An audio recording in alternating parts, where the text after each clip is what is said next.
What's up, everybody, and welcome to another edition of Ballroom We Care Inc. And I am your host for tonight, your moderator, the legendary Father James Icon, aka Father.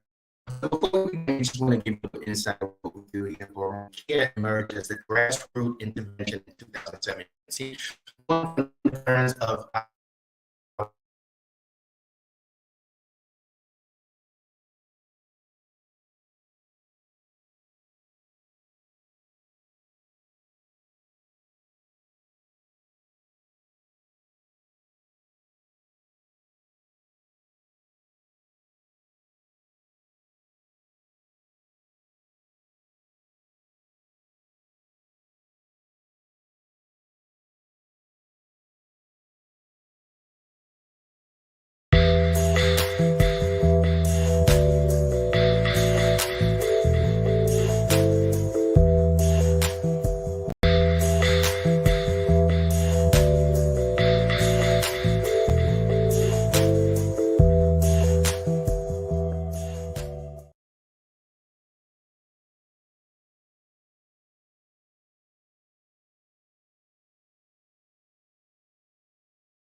hello,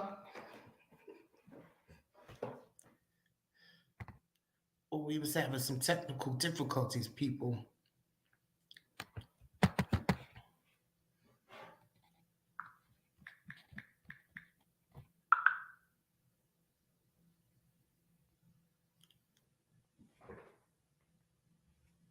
Can you see me?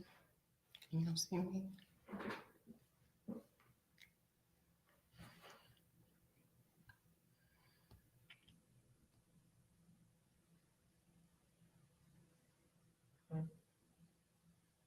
Oh, you can hear me? Okay, okay. Woo. Okay, sorry, y'all, about that. I was having a little technical difficulty. So again, let me start from the beginning. Welcome again to another exciting show of Ballroom We Care Incorporated. I am your host for the night, Father James Icon, aka Father.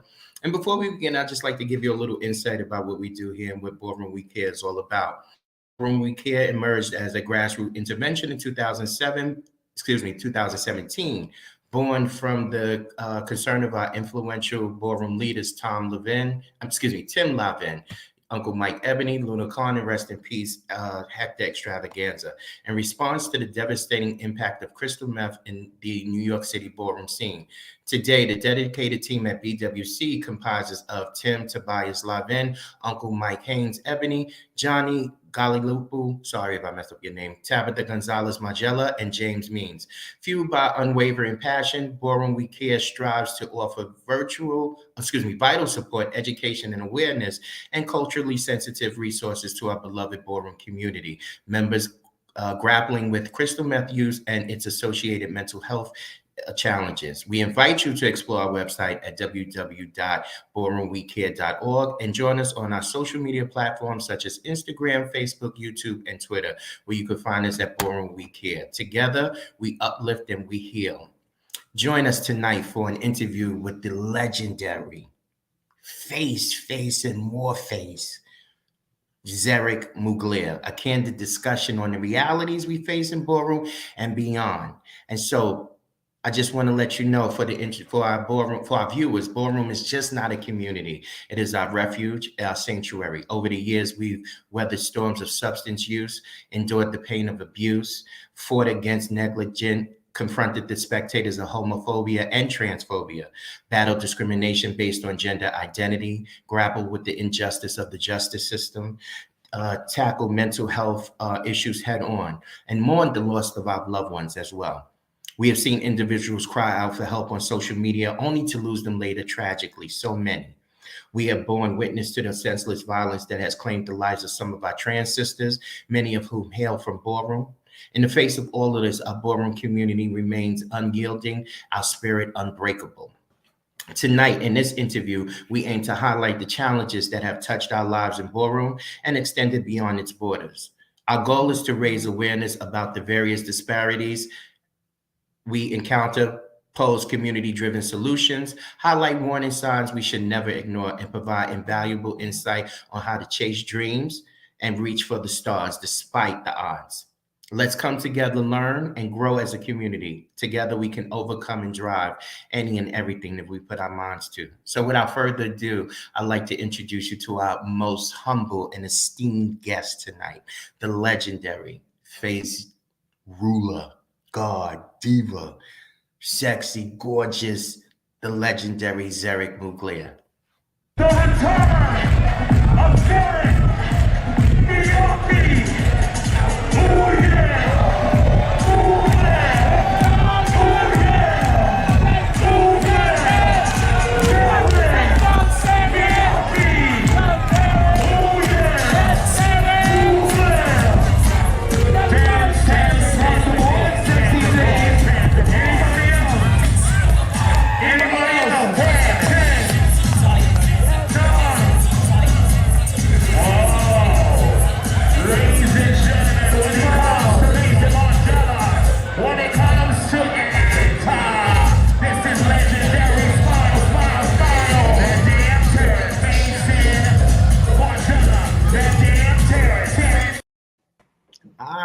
And here he is, ladies and gentlemen, Zeric Mugler. Welcome, Zeric. Everybody. Hi, everybody. How are you?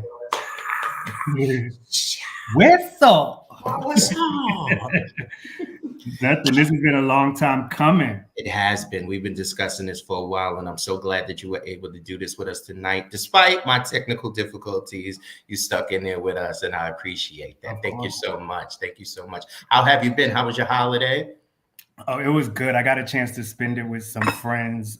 So it was good. It got me out of my dark little corner in my dark little coffin. So that was great. That's a good thing. That's a good thing. The skin is glowing. Okay. Washed. That's what I'm talking about. See, this is what faces in and out of the ballroom. You have to always be on point, right? Just naturally. Yeah, like I was telling you earlier before we queued in, I was like, today is about transparency and just being like my true natural self. So I was like, I'm not using no filters. We're gonna wash the face, be naturally washed. So it's like, this is what you get. Absolutely. I mean, I got a little good evening, Alberni. I got a little cocoa butter on myself. It's all about the shea butter now. Shea butter, baby. That's what's up. Hey, Joseph. So let's just go. Thank you. I remember when I was Father Revlon too. Oh. But so let's just dive right into it. Let's just go. So let's start off with some basic questions and stuff. Where you from originally? I was born and raised in Miami, Florida. Okay, cool. Yes. All right. So being born and raised in Miami, Florida, tell us a little bit about your background, upbringing. So my mother is a Holy Ghost fired out member of the Jesus Committee. And so basically I was born, conceived, and raised in church. And my father actually came over from Cuba on the freedom flights in the 60s. Wow. So yeah, so I'm basically a Black Cuban origin. And my dad has been a teacher in the same county I was raised at for a little bit too long, if you ask me. So he was actually my track coach in high school. So basically my childhood was church, track, church, track, church, track. And then if I was lucky, she let me go to the hood with my baby cousins and have a good time. So are you an only child? Well, I was the only child until I was 12 years old. And then she had my little brother. And then my little sister was born when I was 14. Okay. And I also have a stepbrother and an adopted sister on my dad's side. Oh, good. Okay. Yeah. So we got some siblings in there, but for a little while, you was the only one. So wait, you said your dad was your track coach? Yeah. Was he actually your teacher too at one point? No, but the funny story is Yusuf is pretty much like my blood brother. He's my best friend, Father Mugler. Yes. Shout out to Yusuf. Yusuf was in my dad's class. My dad was Yusuf's teacher. So when me and Yusuf met and we were kind of like parlaying information, he was like, Zeric, your daddy was the one to get. And I was like, y'all should have got him locked up. But yeah, so like my dad was Yusuf's teacher. He was my track coach, but I couldn't deal with like being in my dad's class, actually. I get that. So let's jump into some ballroom stuff. Why don't we? So how were you introduced into ballroom? I was introduced to ballroom because I wanted to be a fast-ass little teenager when I got to college and had my freedom. And I met some gay boys for the first time out at a track meet, meet. And this guy approached me and was just like, you cute. Like, are you gay? And I was like, nah, I'm straight. He was like, are you straight? Or like in Miami, sometimes when you say you straight, that means like, I'm okay. It's not necessarily like that you walk sexually. So I was just like, nah, I'm straight. But then he was cute. And I was like, well, but I have been, known to tangle. So he ended up becoming my boyfriend.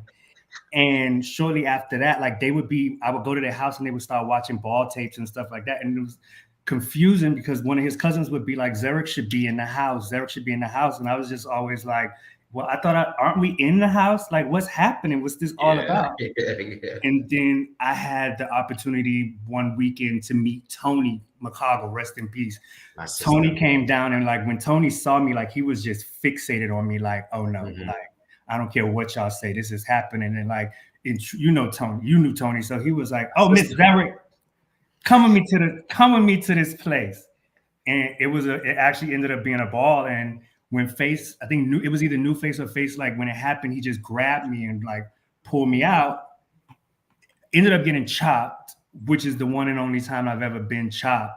So it was because it was like one of those categories we had to be dressed a certain way. So it was like, I wasn't able. But then Tony was just like, let's be clear, it's for the outfit, not the face. And it was like, that's undeniable. And so Tony looked at me and was like, you are Milan now. And that was it. And my boyfriend had a fucking like conniption. Like they were like, no, we don't want him involved in this. But I think it was also through the idea that they didn't want me involved in it, that it pushed me even more to just be like, no, I'm going to figure out what it is that y'all don't want me in because I don't like being excluded from nothing. Right. So that was around what, 18, 19, 17? I think it might have been around like I had just turned 19. So it was around like 2002. So yeah, 19. Okay. So I'm gonna name some things and I'm gonna name one word and you answer, okay? All right. First house. Milan. Face, Butch Queen. Me. Oh, Femme Queen. Face. Oh, only one? I might get in trouble for this, so I'm Just for gonna. right now. I'm Just gonna for. I'm not asking your favorites. I'm just saying. I'm throwing name. I'm throwing something out. The first thing that comes to your mind. Ajane. Runway.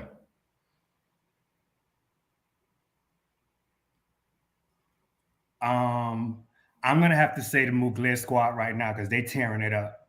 That American Runway squad right now is the Muglers. Y'all got that baby. Y'all tearing it up. And Aja. I gotta represent the Muglers for that one because they are. I love what the Muglers are doing with the Runway squad. Favorite house. Oh no, James. Um, this might be a little bit strange, but my favorite house is the house of Tishi. Okay, I can see that because they are. Listen. It is not. It is okay. And I'm gonna tell you why. Because Jason Pampers is my personal son, so he's the founder of that house. Right. So it kind of feels like an extension of our bloodline, and it's just Okay. like his kids have been like extremely loving and supporting to me since I've like come back to life, and I love them to pieces. That's good. I loved him too. Who's your favorite ballroom idol overall?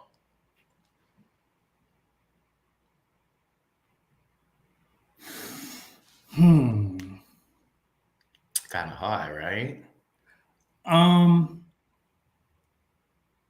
Well, I'm gonna have to stick to the family bloodline for this. It would have to be Vanessa. Vanessa Mizrahi Zion, because a lot of people might not know it, but Vanessa was my first femme queen and only femme queen mother. And she met me in Miami and just sort of like me and her have gone through the school of hard knocks for the last 20 years. And basically, like I've learned a lot from how she's maneuvered from being a face person and dealing with the things that she's dealt with in life, and just sort of like and Vanessa is one of the only people, I swear to God, I've had like knockdown fights with, and then we back like, you good? All right. That's how she is. You know, Women Vanessa are vibe, yeah. right? You say it and you mean it and you go past it. That's been my sister for years and years and years. You know Yeah. that. Shout out to Vanessa, icon, face, and more face. Good evening. Good evening. Favorite Butch Queen in ballroom overall.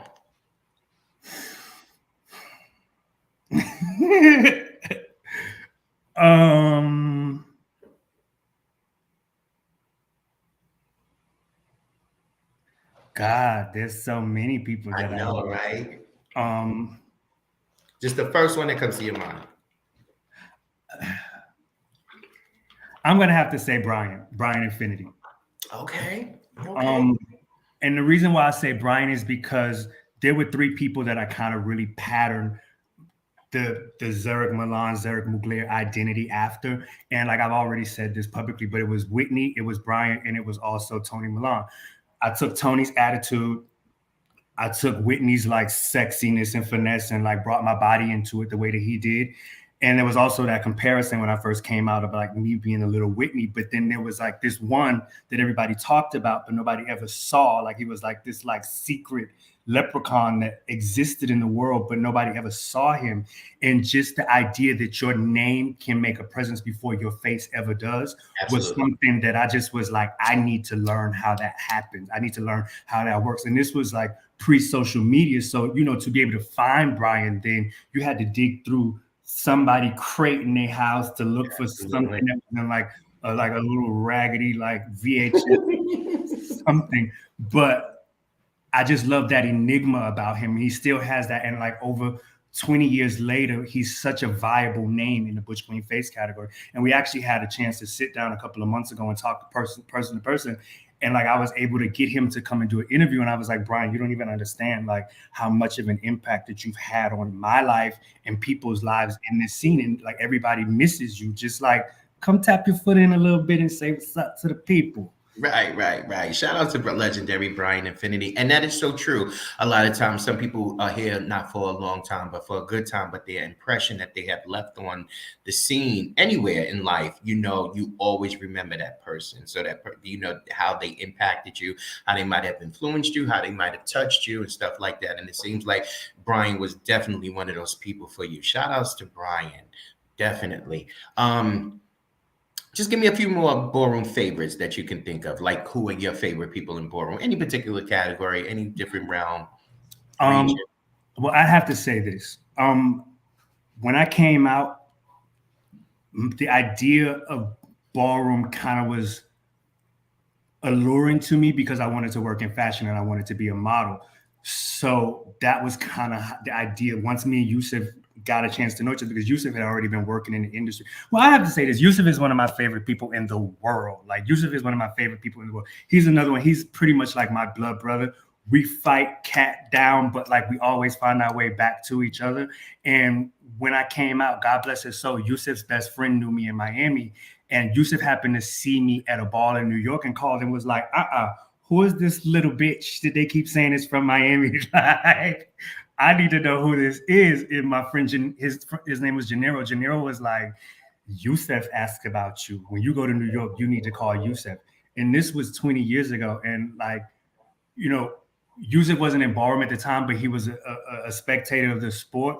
And when he met me, he just was like, okay, we got to like wash all this South Beach, Miami stuff off you and like clean you up and like turn you into what you're supposed to be. So like Yusuf put me in my first piece of couture. Like, Yusuf was the one when I would have my head down, like, pull your head up. Like, like Yusuf taught me how to navigate the world outside of myself and just basically just be like, Zeric, you want to come to New York and you want to be a model, but you're scared to go to castings, or you don't really see what the world sees, but you need to look in the mirror and you need to embrace who you are. He's like, I can't continue to tell you you're beautiful. I can't continue to say, oh, this is my brother Zeric, he wants to model, if you're not the one that's going to put in the effort. So he kind of was the one to put that steam behind me and say, like, you can do it. And I was able to do it. But I say this to say I'm extremely in awe of this new generation, because the doors weren't really open for me to be an openly gay model when I came out. Like, there were a lot of times people were like, Zeric, don't tell people you gay. Don't tell people you walk balls. This is not going to happen.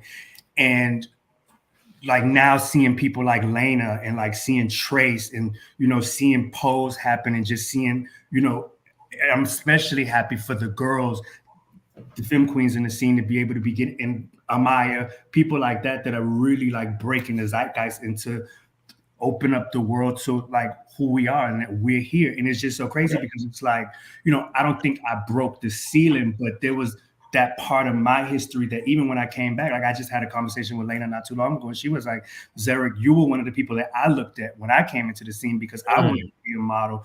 And, and it's just like, you never know what door you're opening to let somebody else in. My idea wasn't back then to be a role model. It wasn't to, become this like figure, being legendary and all that stuff. It wasn't about that even then. It was just like, show up, hit the floor. Black is my gay father. He's another influential person that's been a part of my life. And when I came to Milan, like Black would just call and be like, you got to get Lisa. You got to get Javante. These are the people on the list. Like, if you want to be that, you got to. Right, definitely. Shout outs to Black, my brother. Mahogany mommy. Yeah. and through the years, even after I left Milan, like me and Black had a conversation and he was like, Zeric, our relationship is so much more than ballroom. I made you my child, I made you my son. And he was like, like, I'm proud of everything that you do.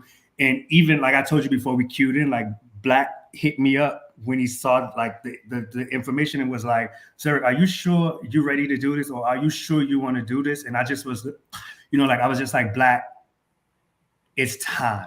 You know what I mean? Because, but I understood his reasoning. He's like, Zeric, this is a very sensitive subject, like, and I don't know if you necessarily want to be vulnerable in front of these people, because, we know the girls can be very critical, but absolutely. I think also Black holds on to the fact that I'm still his little baby boy. But absolutely.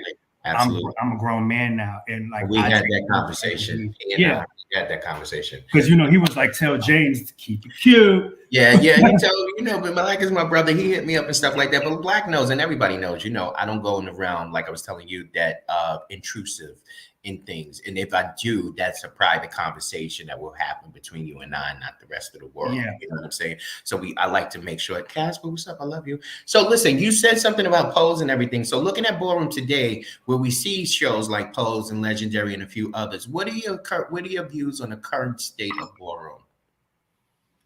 Hi, brother Guy. The funny thing is, I feel like because we'll get into that part later, but since I was kind of departed, because I hadn't been to a ball since 2006. That was the last time I had really been to a ball. So I kind of really wasn't really following it. So basically, like when I came back around, I was like, oh my God, I'm a spectator of the sport, not necessarily. Wait, hold it. 2006, you left? Yeah. Wow. So what are we looking at? 17 years since you've been? Wow. See how much time flies and we don't even know. Okay. Okay, do it again. Give it to me 1 second. What year was the cover of Ballroom Rockstars with you, Whitney, and Josh? I think that was like 2000. Give or take, like I think it was like 2003, 2004. Yeah, which was a rocking cover. I still got that in the frame at home and stuff like that. That was a beautiful photo, beautiful cover. Yeah, beautiful. It honestly is probably one of the biggest highlights of who I, because it cemented me and Josh in this legacy, and to have that, to have that blessing that Whitney is like, these are my predecessors. These are the ones that I'm stamping, because there was a lot of us out during that time. But realistically, maybe me and Josh are biased because it's me and Josh, but baby, we was the 1 and the 2. And that's going to go down in history, because whenever people think of Zeric, how do I put this? You can't become a legend or you can't become an icon without a rival or a predecessor that was right there with you, because they helped build the legend. So if anybody was the person that built the legend with me, it's Josh, so it's just like, like he would get me, I would get him, he would get me, I would get him. But, like he's always been a friend. We never let Ballroom get in between us. We do have video of that too. Yeah, we have. I know. I just saw it for the first time because honestly, like I was questioning myself, because they say like, being from Miami, of course, I came into Ballroom as a part of the southern region of Ballroom. Right. I was more so considered to be a part of Atlanta. And they say like, if you don't win in New York, then have you really won? So I always was kind of thinking that after the coldest winter ever, when I came out, was like, I don't think I had ever won in New York before, until when Tim sent me that video, I was like, right. Checkmate. So even that, with coming back and stuff like that, and probably seeing videos throughout the years and stuff like that. As you see, Butch Queen Face is still anticipated category. So what are your thoughts about the category today with some of the youth that you see walking now and the things that they're doing? Like even you have one of the biggest Butch Queen Faces as the overall mother of your house. Shout out to I always call him Andre, Exotic, Mugler, whatever like that. Like, what is your thoughts on today? How do you look at the category as you've seen some of it today? Well, when your house mother's more famous, then it's time to get all your windows tinted. Look, and there we go with you and Josh right there.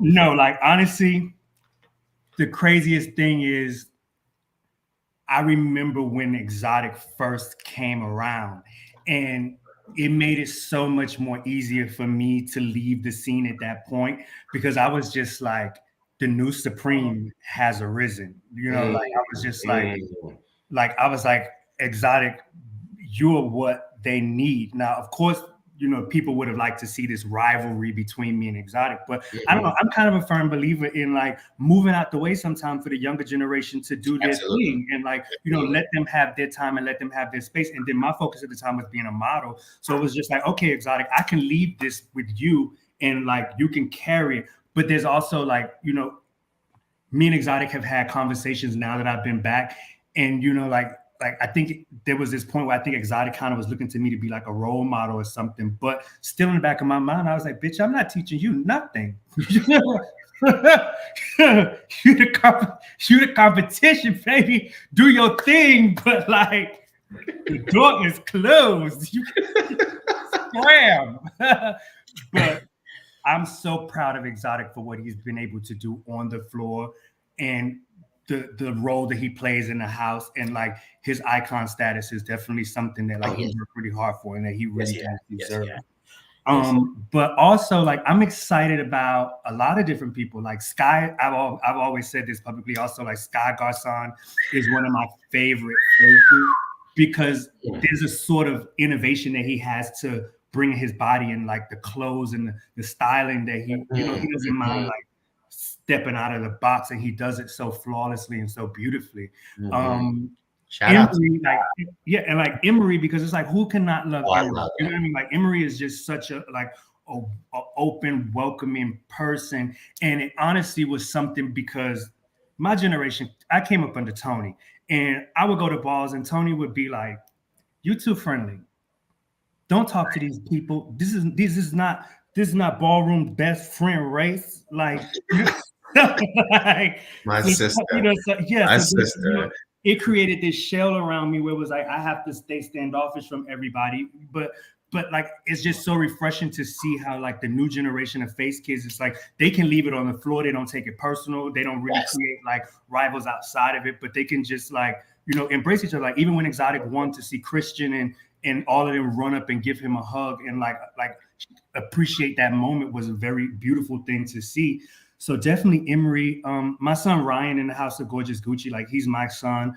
I enjoy seeing him and Romello creating like this new rivalry that they have. I love it. They're so young and they're so beautiful and they're so like fresh, and it's just exciting to see them sort of work out the kinks right in our face. And one day in the next 10 years, I'm gonna be watching them on live. Like absolutely, right? And hopefully I will be doing the interview. Okay. So what would you like to see differently though? Like as far as what you see in face, you talk about the brotherhood, the camaraderie between the competition. What else differently like you see? Because as you know, from your day and my day, you know, it was on the floor, it was a rival, but you know, secretly behind closed doors, a lot of people were girlfriends, but we didn't see that in ballroom like we see it today. So even with that being said, and what you said, what are some other things you might want to say? You want to see differently? I can't stand you, Berta.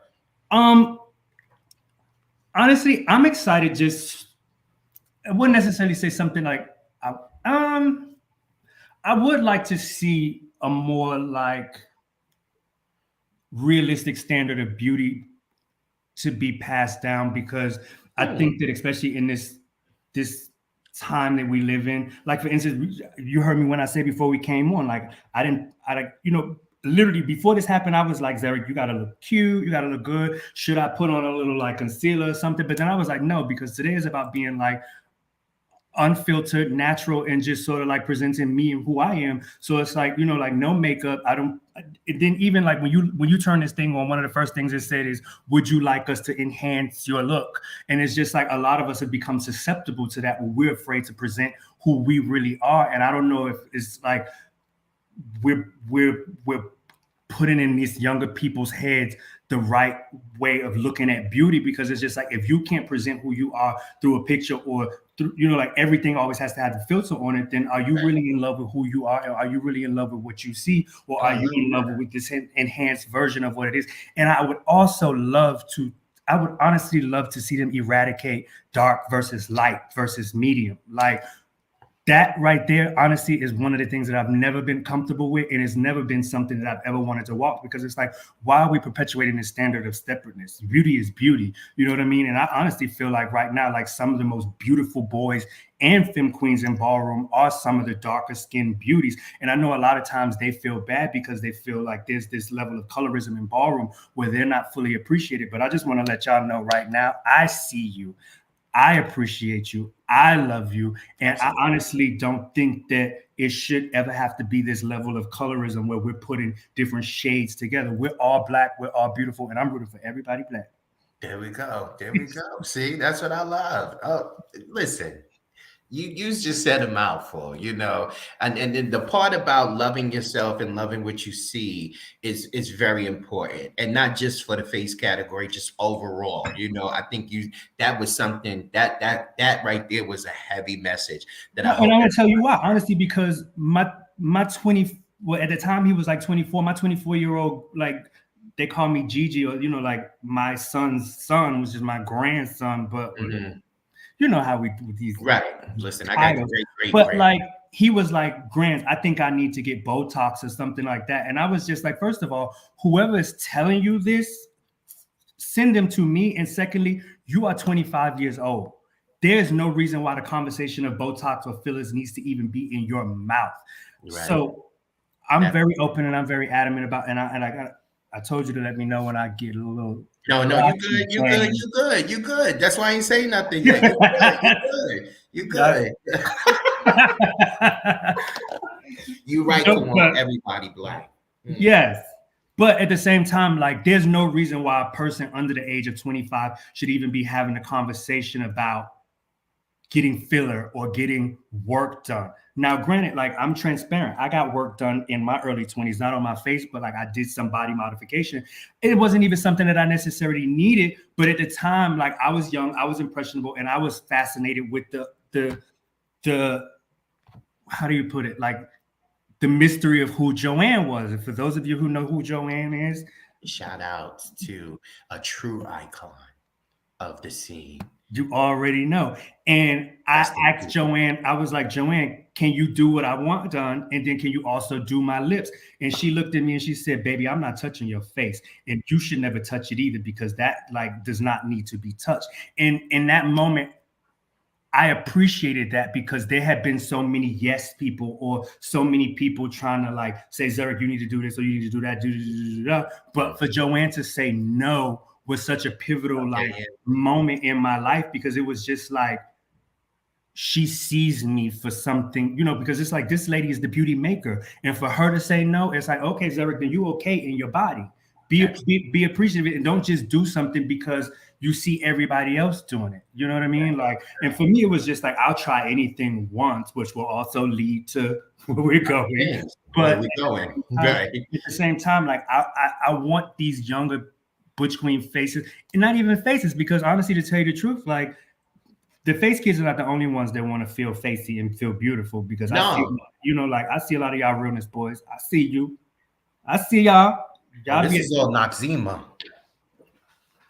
They be calling, being like, what's the secrets? But at the same time, like just embrace the beauty that you are and embrace the skin that you're in. And honestly, like I feel like I'll give you a perfect example. When I got ready to come out for the coldest winter ever, I had just come off of one of the rockiest situations ever, right? Noah. What's up? Oh, Noah. Like Noah is my put. Like I love Noah. Like I love Noah because Noah don't mind. Like he like, I don't care if you're a legend or whatever. You get on my goddamn nerves. And he's one of the only people I can honestly say who has ever hung up in my face. And I was like, oh, we're not speaking for a whole 2 years. But you bringing the children out tonight, Zeric. Yeah, shout out. Tell your friends that we up here. We're talking to the legendary Zeric Mugler, and we're getting down and dirty with it. We're talking about history. We're talking about real life, and Zeric is dropping some serious jewels and gems that we need to pick up on. So shout outs to Zeric. Thank you again for being here and sharing yourself with us tonight. No, I appreciate it. I honestly even looked at it. It was February 21st, 2 years ago, that you and Tim had done a spot like this, and you guys were talking about what I was going through. And I was looking at the message, because I was just like, wow, it took that long for me to get prepared to even have this conversation. Mm-hmm. And it just, I was like, James, you're talking to me. I don't have the words right now. I don't have the guts. Right. I don't have the tenacity to come out and tell my story. But at the same time, like I said, like I remember saying, like, I owe you this conversation, and you're going to be the first platform that I ever come to and talk to when I'm ready to do this. Caesar beat you by a mile on a technicality, but Shout out to Caesar. That's my brother Cesar. You know I love Cesar Yeah. and stuff like that. And he is icon dope, yes. But Caesar's platform is just monumental. And shout outs to him. And what his is also a great thing that you did with him as well, which was much needed. And I'm glad that you went that way first, because then that made you even more comfortable to come up on here and have this conversation with us as well. Hey, grandson, and have that. So, and since you mentioned that, let's segue towards that, so what we do here at 60 minutes, wait a minute. What we do here at Ballroom when we kids, we dive deep into the situations that some people may face and challenge through our life. Okay, show that skin. And so Draco, what's up? Oh, Bam, I love you, brother. So could you share how you were first introduced to crystal meth and your initial experience with it? So funny story. The first time I actually did crystal meth, I didn't even realize that I had done crystal meth. It took me almost 10 years to even remember that that's what it was. And I actually was at somebody's house, and I thought I was like smoking weed out of a bong, but I came to realize that it had been meth. But so I did a TV show on BET that was called Model City that came out in 2009. And that same year, my grandmother, she died due to complications from having Alzheimer's. Oh, God bless. And me and my parents, we always we have a very tedious relationship. At times, one parent I would not be speaking to one or the other. So during that time, I wasn't really in a good relationship with my mother or my father. Grandmother died, and I actually got into a fight with my dad the morning of my grandmother's funeral and couldn't even go.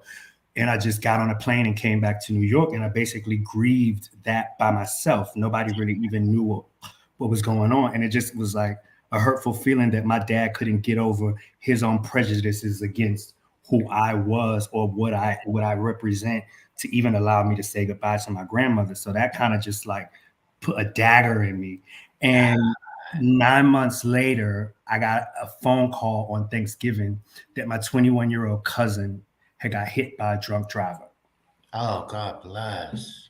And he died a couple of days later, or the day after my mom's birthday. So literally, the next time I ended up seeing my dad was 9 months later at the foot of my cousin's coffin. And wow. I guess in a sense, my dad's family, we had never really experienced death like that. And it was my uncle's son, which honestly, my uncle was my father growing up. He's the person who taught me how to be beautiful and GQ. And he always basically my uncle is this very macho Cuban man, but he also was very flagrant. And he was just like, Zeric, you have to be beautiful. And he was a father to me. And my little cousin pretty much was my brother. And it just was this gut-wrenching thing, because it was just here I am. At that time, I was 27 years old. I felt I had my life handed to me, and I had a good time. I partied. I was a rock and roller. I had experienced life. And here this boy is 21 years old, getting ready to graduate college, and his life is taken. And that just was so gut-wrenching to me. And I just didn't even know how to handle it. And honestly, I just didn't even realize how heavy grief can be and how grief can take you down the rabbit hole. And that was what was happening to me. I didn't want to feel. I honestly didn't even want to be here anymore. I think I had a little bit of survivor's remorse.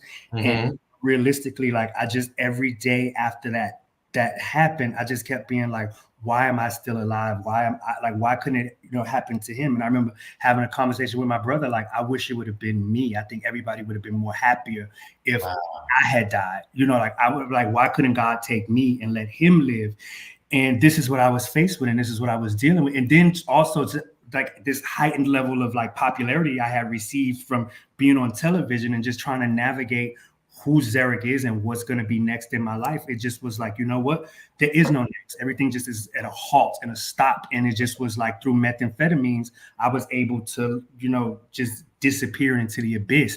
And that's really what happened. And it almost it became a 10-year addiction that felt like literally 2 weeks. I honestly, and that's why I was gone so long, because it was just, I was lost in the cloud of addiction. In that addiction, I didn't have to worry about my family. I didn't have to worry about my cousin. My cousin wasn't dead in that environment, because it didn't exist in that environment. You know what I mean? It was just more like, I can create this whole world of an existence to feed the trauma, and to feed the guilt, and to feed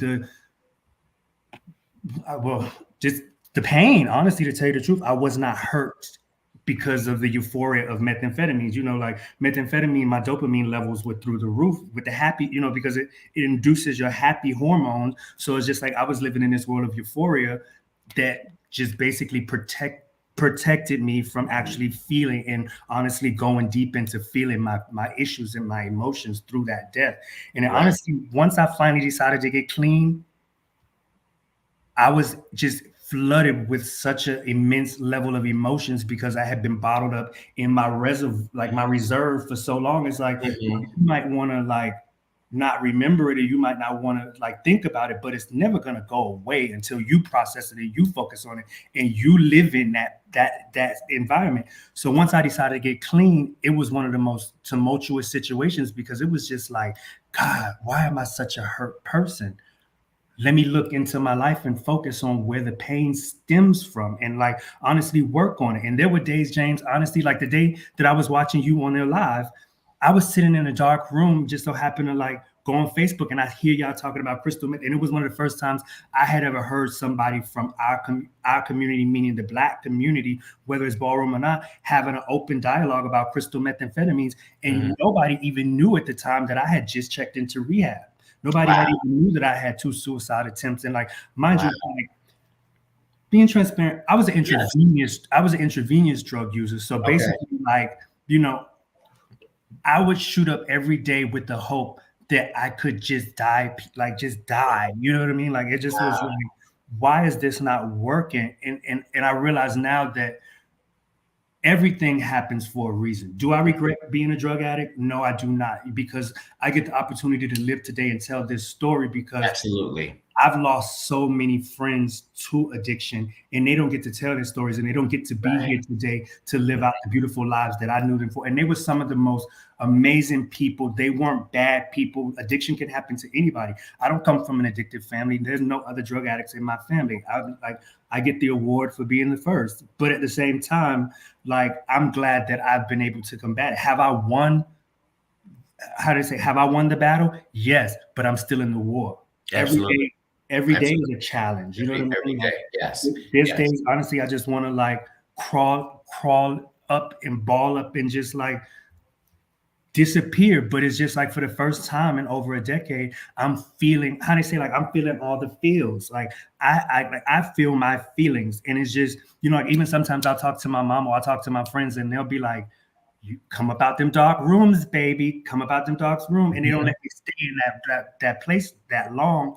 But it's just sometimes I don't even know what I'm feeling, or sometimes I don't know why I'm feeling it. And I could go out and I could get high, or I can just sit in those feelings and just say, you know what, process this, no matter how hard it is, focus on it. But at the same time, pick up the phone and call somebody and say, I'm not okay. Please. And I wish everybody would have that sentiment of pick up the phone and call somebody and say that you're not okay, because it's okay to say that you're not okay. It's okay to feel the way that you feel. It's okay. And for those of us who have never experienced or faced addiction, we try to sympathize with people when we should be empathizing with them, understanding and being able to be there and be that bridge for them, and not trying to, because I come from not a family of it. Well, yes, I do. A family of addiction, in a sense, with three of my older brothers and stuff like that. We went through that. So and we were quick to say, you need to stop. You need to stop this. You need to stop that. Not knowing the mental part of it, not knowing the struggle that a person goes through with addiction. You just can't stop. It comes to a point, like you said, you have to go through the process and stuff, and you have to figure it out for yourself. And I appreciate you sharing that part with us and stuff, and everybody here, because so many people probably watching that like you did when we was first doing this, or going through the same thing that you had went through and needed to hear what you said, and in hopes that it'd be okay to call out to somebody and reach out and touch someone, like the old telephone commercial says. Yes. But you are definitely the example of that, and I appreciate you. And you're right, Marquise, it's okay not to be okay at times, or any time is okay. Yes, it is. And also, I think, like, because I guess we're going to go out of sequence in these questions, because I know, yeah, of course, you know, we like, flow in this community, especially when I was walking face, like, I was highly sought out, I was highly celebrated, like everybody lived. Mm-hmm. And honestly, at first I was kind of like, I don't know if I should, you know, because even like when my old modeling agent was like, Zeric, you know, like, not everything is for everybody. Like, you know, not everything is for everybody. But I'm like, but at the same time, like, you were definitely adamant about letting me sign to do a reality show to put my business on TV. But when things get real, sometimes us in the community, we want to open that rug and we want people to see the best of us, but we don't want everybody to see the pain, or we don't want people to know like what the bad things are that's going on. But I say that to say, like, he won't mind me saying this. Once I created a fake, you know, like, if you're not on social media, you're pretty much in the grave at this point, you know. And like during that time, I didn't have social media because, you know, I wanted to be in the abyss. But then when I created a social media page, Yancy Balenciaga, my brother, was one of the first people that was like, I've been looking for you. I put a post out being like, where is Zeric? Like, where are you? And like, we love like, you was looking for me. He was like, Zeric, you're my brother. I love you. You know what I mean? Like, he was like, yeah. It's a notable difference when somebody that we love is no longer here. One day you're there, and then you're not there anymore. And, you know, Yancy was like, Zeric, what's going on? And when I told him, he was like, bitch, you make sure the next time I see you, I can, like, I give you a big hug. And like, and that's what Yancy, you know, the love goes deep. And literally every single time since that conversation I've had with Yancy, we lock eyes on each other and he can embrace me. Like, I honestly can even feel his hug right now, because it let me know, like, Zeric, like, you are, like, people are looking for you and you are loved. And I say that to say, because there's a lot of our brothers and a lot of our sisters that we don't see anymore, that are still walking this earth. That are still right there, and we don't necessarily have the language, or we don't know, but we're afraid to piss them off, or we're afraid to like make them feel bad when we know what's going on. Because I'm gonna tell you, I'm gonna go deep. So there's a certain level of denial that we know, like, Vanessa lives in. I love my mother, but like, she wants to see her children the best that she could see them, and it happened to be Rose. Rose was like. You know, Rose was like, Vanessa, open your fucking eyes. There's something seriously going on with Zeric. Zeric is on drugs. And, you know, Vanessa was like, no, I don't think so. I don't think so. But then when I finally came out, she was like, you know, Auntie Rose told me, and I just didn't want to believe it. You know what I mean? Like, she was like, I just never saw you in that light, Zeric. You were always my boy next door. You were always such a positive light in the community that like nobody would ever think that you were going through this. And like, you know, I've made it my business now to reach out to people that I know are like in those dark spaces. They don't have to comment. They don't have to write me back. They don't have to go deep into it, but I just make sure I make an effort to be like, I love you. I'm thinking about you. If you don't get it from nobody else, like, I'm here. And if you ever need me, I'm a phone call away. Whatever it is that you might need, if I can be a facilitator for that for you, just know that somebody's thinking about you and that somebody's there. Because people ask me now, like, Zeric, how do I deal with this? How do I deal with this? And it's just like, don't bum rush them. Don't make them feel bad because of whatever you think it is. Don't judge whatever it is that you think that they're going through. But like how you said, have an empathetic heart and an empathetic ear, and just basically just let them know, like, listen, whenever you're ready, I'm here for you, and I'm reaching out to you. And also, because I'm skipping again, like, no, listen, you're answering all the questions. So you done went through number 2. You on number 3 and 4 right now. So, you know, let it flow. I'll jump in when I need to. Because I think in a lot of times, like my thing is like I would be hypocritical to tell people don't do drugs, don't do drugs.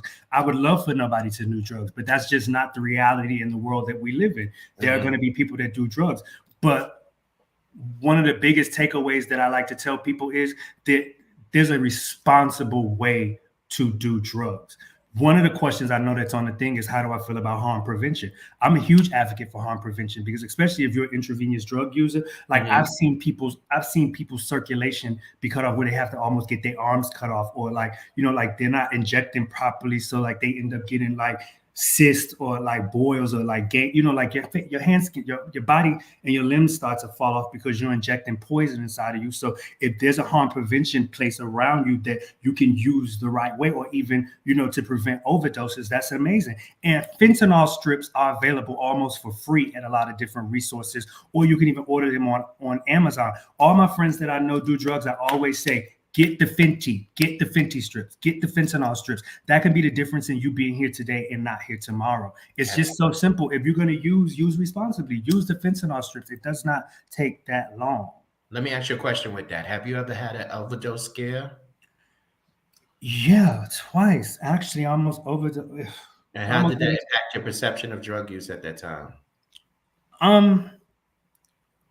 Well, in that moment, I was pissed the fuck off because it didn't work. Because I think in my mind, that's what I was hoping for, but it didn't work. But at the same time, I realized when it happened that like life is a very precious thing. And like, honestly, to tell you the truth, like it's almost selfish the way that I was playing with my life because I wasn't able to be strong enough to face my own problems. Like, you know, and then I had to honestly like look at myself and say, Zeric, your cousin is not here today, and he honestly could be living a fruitful life and doing all the things that young people do. And here you are grieving over something, and you still have life in your body. Why not live and let his memory live through you? And it honestly started to make me realize, like, this is ridiculous. You know what I mean? Like, this is really ridiculous. Like, come back. And I'll tell you what really happened. My family intervened on me. Getting clean was not my choice. My cousin is on here. That's my little baby cousin. None of your business. But sweetie, this is our business. I'm spilling the tea. But a friend of mine called my mother at work and told my mom, Zeric is going to die. Zeric is going to die. And so by the time turning point.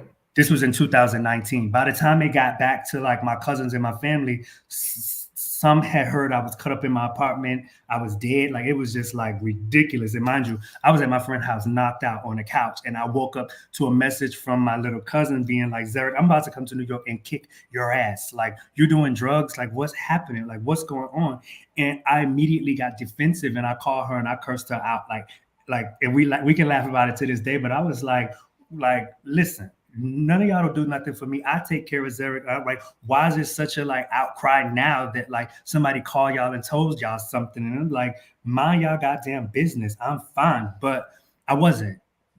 It was the addiction fighting against the reality of things. But then also for some reason, there was this like level of like comfort that ended up coming over me that was like, you can stop now because you've been found out. And that's all you've been wanting for the longest. I just needed somebody to see me. Right. So that was your turning point, and that's what saved you, basically. So with that, so meth-induced psychosis is well documented phenomenon, right? Could you elaborate on any mental health challenges you might have faced as a result of meth use? So all my friends that know me, they know I'm nuts. I am nuts. I am a bag of Skittles or a black but I'm a very sane person. Like, you're nuts. A bag of like how little Kim said about K. Michelle, that lady is a black jelly bean. Or like I like to say with people, you're liable to see me skip. But I've never been diagnosed with anything as far as a mental illness is concerned. But from what I've seen, being in those rooms and being around people, a lot of times the methamphetamines exacerbates any mental illness that you may have, whether it's schizophrenia or whether it may be ADHD or whether it may be, you know, like bipolar disorder. I think it exacerbates what you may be going through. So like, because I remember I used to be like, I don't tweak, you know, like I don't have a tweak. That's what they call it, like you're tweaking, like you're tweaking when you When your cousin said that she's gonna come kick your ass. Oh, she was on her way. She was on her way, and she beat me up one time when we was little too. So but I had like, so I speak on my psychosis. So I used to think like I don't tweak because, you know, there's some people who hear like, some people hear radio noises, like, you know how like white noise, or like you'll hear like radio antenna noises. I used to feel like it was like these people are nuts. Like this is crazy stuff. Or like a lot of times a certain level of paranoia would come over people where you would see them like looking out windows or looking out the door because they think somebody's watching them. I've literally sat and watched people like take light bulbs apart because they feel like it was like a transmitter that the FBI was like watching them or something. Or like, you know, a lot of times I would see my friends tape up their computers because they would feel like somebody was watching. And I used to be like, this is exhausting. Like why even do drugs if this is what you feel? But then at the same time, I was going through my own level of meth psychosis where I used to feel like there was bugs crawling on me. Like it literally would feel like ants. And this is also a very known psychosis that a lot of people with meth. I didn't think I could do that. Like, because your mouth get dry. But and I usually have peppermints, but they're in my coat jacket. I couldn't get up and leave you. But I started to pick at my skin, like literally, like sometimes uncontrollably, to the point where I would take a blade and I would like slice my skin open just to prove to myself that there was nothing. And I knew in my mind nothing was crawling on me, but the sensation was just that heavy. Because what happens is the methamphetamines dehydrate your skin, and if you're not like hydrating or if you're not eating properly, then that meth is gonna start coming out of your pores and coming out of your skin, and it just feels like just things are crawling all over you. And like I literally would like at one point, like even in the video that I talked about, all this on my face was burned off at one point. Like it was like so crazy because, you know, like the oils in your skin counteract with the methamphetamines and it burns your skin. So literally like at one point, I think one of my friends said this. My friend was like, Zeric, you're trying to ruin yourself because you want to look like on the outside what you feel like on the inside. And I was like, damn, who the hell are you? Right. Flew to Play-Doh. Like you better preach. You're right. So he was absolutely right. So reflect on some of those recovery processes and share some of the most significant challenges that you had during that time when you talk about your skin and stuff like that. So what are some of the other recovery process? What are the challenges you faced during your recovery as well? Well, I had to learn how to use responsibly. I had to also learn that like what I think is happening isn't necessarily what's happening. So one of the first objectives was if I felt like, okay, like I feel this crawl, and realistically also the crawling sensation it comes from chronic drug use a lot of times. So if you've been a chronic drug user is somebody who's been using for a lengthy period of time. So then your body starts to just go through things. The withdrawal was the most horrible part about it. When I first decided to get clean, I was high as hell. I got on a plane and came to Ocala, Florida, where my mom lives. And I came in her house and I was just like, listen, I'm going to sleep for at least 18 hours a day. I'm going to be moody. I'm going to be cranky. I'm not going to sometimes even like know how to comprehend what's happening, but I need to break this. I need to break this. And it just was like, honestly, to tell you the truth, even like being clean, I would still wake up and feel like that my flesh crawling or things like that. Or, you know, just sort of like, you know, I fell into a deep depression because it's hard to, you know, like I had been used to using drugs. At one point I had done meth for 3 years. Like towards the end, I had done meth every day for almost 3 years straight. Wow. So it was just like, how can I breathe with no air? Right. And it wasn't even about you know, because a lot of people feel like you do meth and you have like this like outrageous like sex or nothing. Like I would wake up, do meth and paint eyes on the wall. Or, you know, like, or I would, you see the graffiti behind me, like right. This was like all meth induced stuff, where I would literally just like focus my energy on just like therapizing myself in a way where like art was a way of expression. Like, you know, like there used to be a painting on my wall like with a guy that was sitting in a chair that had no face, but then there were like 7 masks on a string that was like next to him.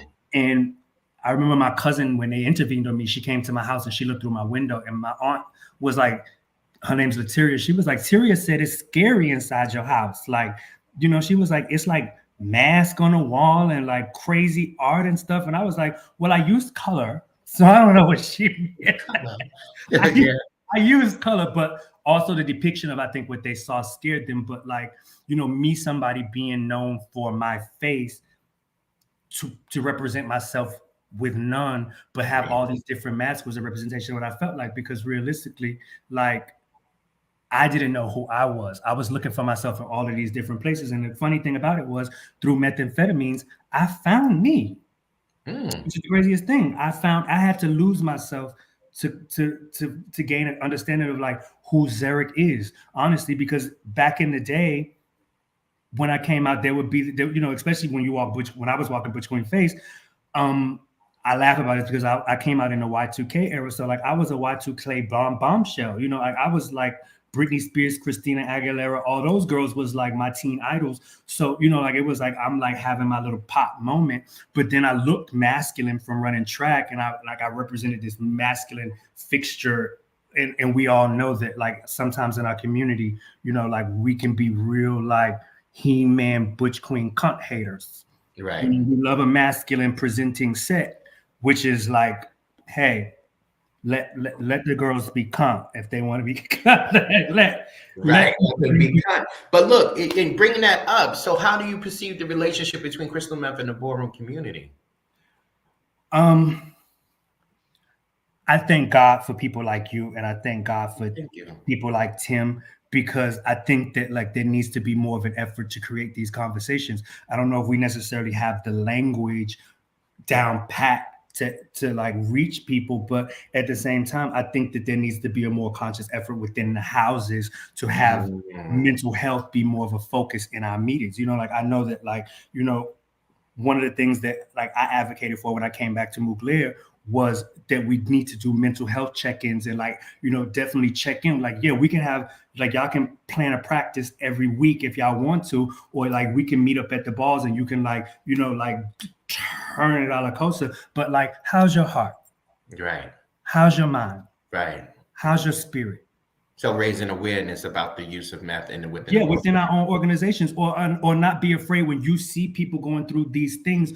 Don't put them out there. Pull them back, sit them down, make an effort to say, listen, we're supporting you and we love what you do on the floor, but there's no way that like we can come behind you knowing that you're dealing with something like this and put you out there in front of everybody. You know what I mean? Because it's like we see the people in our community that have the mental health problems, or, you know, and a lot of times we make jokes of them. And you know what? You want to know somebody who I really do admire in this scene? Josephine. Okay. I have a lot of love and I have a lot of admiration for Josephine, because we all know that there might be something psychologically that Josephine might be dealing with. But like I watched that video of Josephine advocating and being on the front lines for that guy that got killed. And I was just like, this lady, whatever she might be going through in life, she shows up. That is true. She puts her. She's authentically herself. She's authentically herself, and we've seen how others like her in this community were the laughing stocks of the community, and we poke fun at them, or we make jokes to them, or we pass their memes around. But how many of us ever take the effort to sit down with Josephine and say, Josephine, I appreciate who you are. I'm rooting for you. I'm supporting, and I know that there are people who do. You know, but like we need to make a bigger effort in supporting our friends, because like we see when people like spiral out on Facebook, or we see when people like, you know, these people are reaching out. These people are like trying to fight through whatever they might be going through, and we'll sit and be like, oh, she's loose again, or she's going nuts, or like look at how we did Cookie Tookie. You know, like we made her a joke, or we laughed through her trauma with her, but that lady was fighting demons right in front of our faces, and we were perpetuating this, and we were pushing her to be a laughing stock for us. And look what happens. And now everybody's like, oh, rest in peace, rest in peace, rest in peace. So many girls. Like, what was the advocacy for these people? You know what I mean? Like we have to be able to see it when it's happening and just be like, listen, like I'm here for you. Like I want to support you. I didn't know how to maneuver when it happened to me. Like I just so happened to get hit up by somebody on Facebook. And like I think the divine intervention is a very amazing thing. I used to have my issues with God, especially with my mom being a preacher. And I would be like, well, if there was a God, why would he let my cousin die and all of that stuff? That's a whole nother conversation. But then through my situation, I started to be like, well, if I don't believe in you, then you are definitely started to show me that there is some divine work happening in my life. He shows you. Yes, the person hit me up to be like, oh, Zeric, I think you're sexy and you're beautiful. And he just so happened to having his job title that he worked at a rehabilitation program. See? And I was just like, I need to go to rehab. And he was at my house in 45 minutes and got me connected and everything. Wow. And this was a person that is a Caucasian person. Listen, help comes in all like avenues and things. Absolutely. But at the same time, I was just like, I realized there might be an absence of like people. But then when I saw you guys, I'm like, no, it is happening. There are people that look like me that are advocating for help. Do we need to do it louder? Yes. And I feel like that's maybe a part of like where it comes in, because exactly what you said on that live, or whoever it was that was on that live said, the problem I think in this community is a lot of the people that are suffering from mental illness, or a lot of the people that are suffering from substance abuse don't come out and they don't talk about it. And they're not the fab ones, the ones that we look up to, like the ones that are the girls, and like the ones that like we live for, or like guys.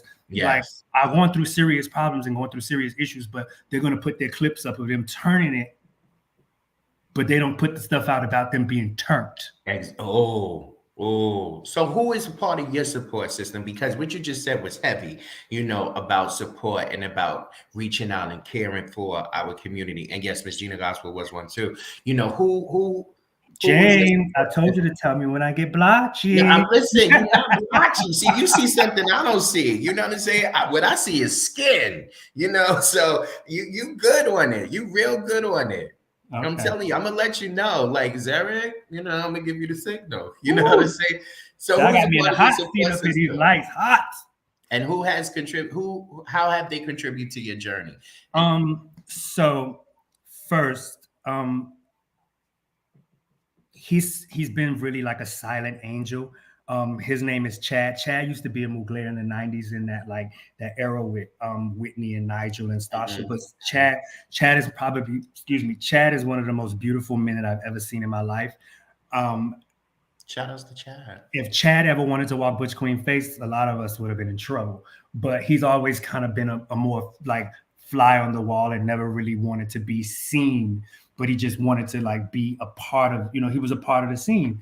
And when I met Chad, I used to, honestly, to tell you the truth, like when I met Chad, I was underage, and I used to use Chad's ID to get into the balls when I was coming to New York, or to get into the Roxy and stuff like that. So like I was Chad I used to be Chad, honey.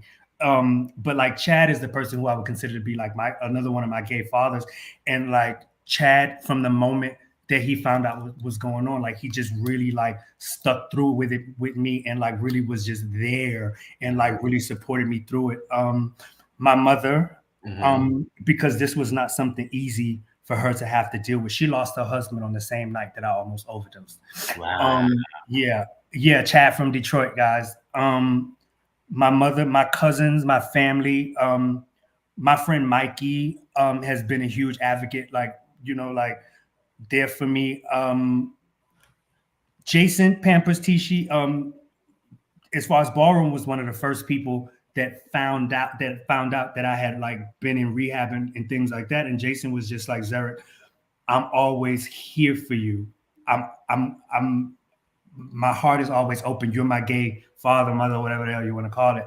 Like he's just like, whatever you need. And I actually ended up, him and Temperance were having a ball, and I had been in rehab for 3 months, and it just was like, why don't you just come down to Atlanta? And I was like, okay. And I came down, and like I ended up coming to the ball, but I had a balaclava on my face, so nobody even knew I was even at the ball. But it just was like the first time I had been out in so long, and just to be able to be clean and be around everybody and just not have to, nobody even knew I was in the building, or nobody even knew I was there, but just to be able to like be on the stage and like see it and just was like, Zeric, it's like, this is a community. Because honestly, I kind of separated myself from Ballroom. Even you mentioned something about like seeing clips and stuff like that. Like I used to have a lot of my clips taken down. I didn't want I didn't want Zeric Mugler to be on social media. I didn't want to be known and stuff like that. So I used to have a lot, when it would come up, I would have it taken down.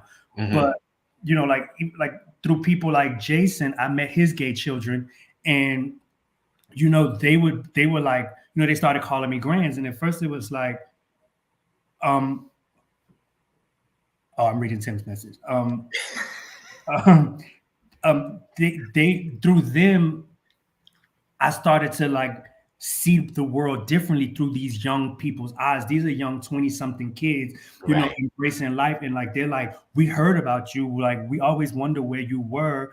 And, you know, like they're living their perspective lives, or they want to be in Ballroom, and they look up to me because Jason has put this idea of who I am into them. And like, now I'm able to look at them and be like, listen, use me as a cautionary tale, you know? Like, and also at the same time, like, I'm able to see the world through their eyes, because I'm like, listen, like, you know, like, if you want to be in Ballroom, go ahead and have a good time. Like, even one of my grandkids, like, he wants to be a Butch Queen face, like, diva. And me and Jason had a sit down with him and was like, listen, if you want to be in Ballroom, be in Ballroom, but you need to secure certain things in your real life before like you even thinking about going out doing those things. Because it's like, if you have nothing to fall back on, then you're going to be perpetuating like all your stuff into Ballroom. And it's just like, you know, like have something outside of it so that you're working towards it. And then like Ballroom should just be fun and like extracurricular. But I would also have to say, David and Mugler and Yusuf, you know, as far as like the House of Mugler is concerned, like they took very good care of like me coming back, and like me deciding to, you know, represent the house the way that I'm representing the house now. Because it's like, you know, I'm not necessarily walking on the floor, but like I'm advocating, you know, it's time for me to start, you know, like advocating for the community in a different way. And I have something to say now. You know, before you saw me, but you never heard me, or you didn't know my story. So now, you know, like if you live for Zeric, then now you can understand the tenacity that it took for Zeric to be able to stand here in front of you today and still be pretty. Yes. So what is some of the advice that you would offer individuals currently struggling with drug use? What could you say to them, or what would you want to say to them? First, it feels great to be clean. But even that, like saying clean, like what is clean? It feels good to be sober. It like because I want to take away this idea that you're dirty if you do drugs, because that's not the case. So it's not a matter of me being clean. I'm sober. I'm no longer on drugs. I'm not like being bound by substance abuse. And is it easy? No, it's very hard. You know, like even today, like it would have been so much more easier for me to like use something to calm my nerves for this interview, because I was like, you know, having anxiety. And I appreciate even Tim's in the background doing all the good stuff. But guys, like Tim hit me up this morning and was like, how do you feel? Absolutely. You know, like even those little things like that, they matter, because it allows me to just be like, okay, I can do this, you know, like any discomfort that I've had. But to people that are struggling, I say that like recovery is possible. You know, like you can get through anything, but you have to want it. Nobody could do this for me. Like as much as the support that I've had in my life, and you know, like my friends advocating for me, or my friends holding me accountable, they're not with me every day. There's nothing stopping me from getting up and walking out that door and doing drugs but me. Right. I'm the person that needs to be holding myself accountable. And, you know, it's hard. It's really hard. But at the end of the day, like so many amazing things started to happen in my life once I did get clean. I'm connected back to my family in a way that like, you know, like the relationship that I have with my family now is a lot more closer, because there's no secrets between us.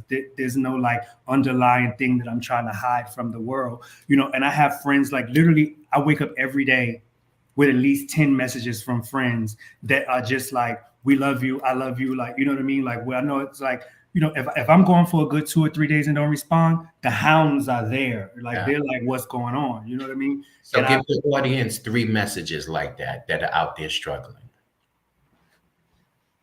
For one, I love you.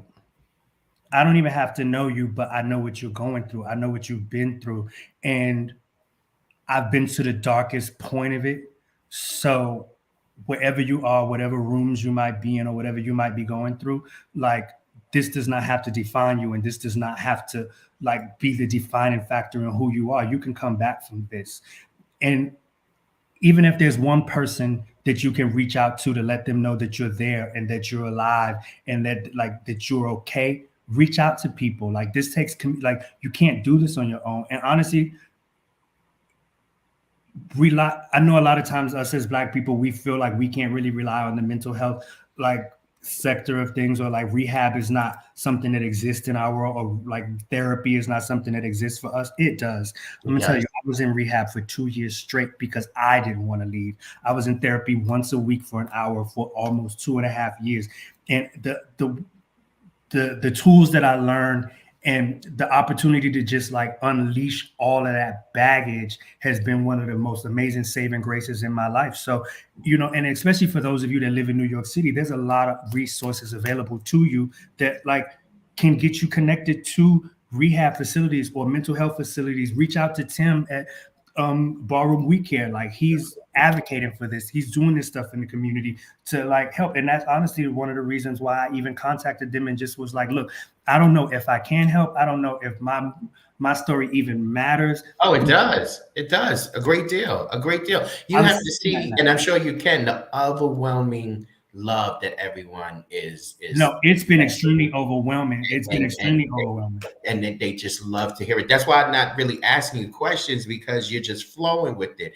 And every time that you say something, you've already answered the next question. So I love your vulnerability. I love your openness. I love your ability to navigate through your experiences that you have dealt with and be able to share that with everyone here today. And then is listening, like you said, we need to have more conversations like this. We need more awareness. We need to know what's going on.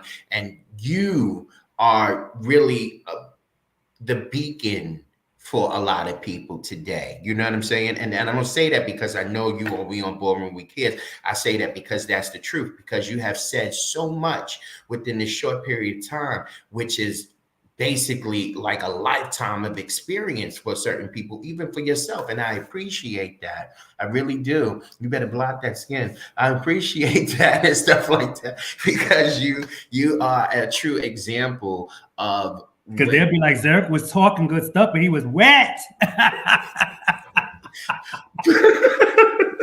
Well, get me. But you have definitely come through with some insight and really some knowledge. You really kicked some knowledge for them. And with that, I want to ask you, what are the most profound life lessons you gained from your experiences?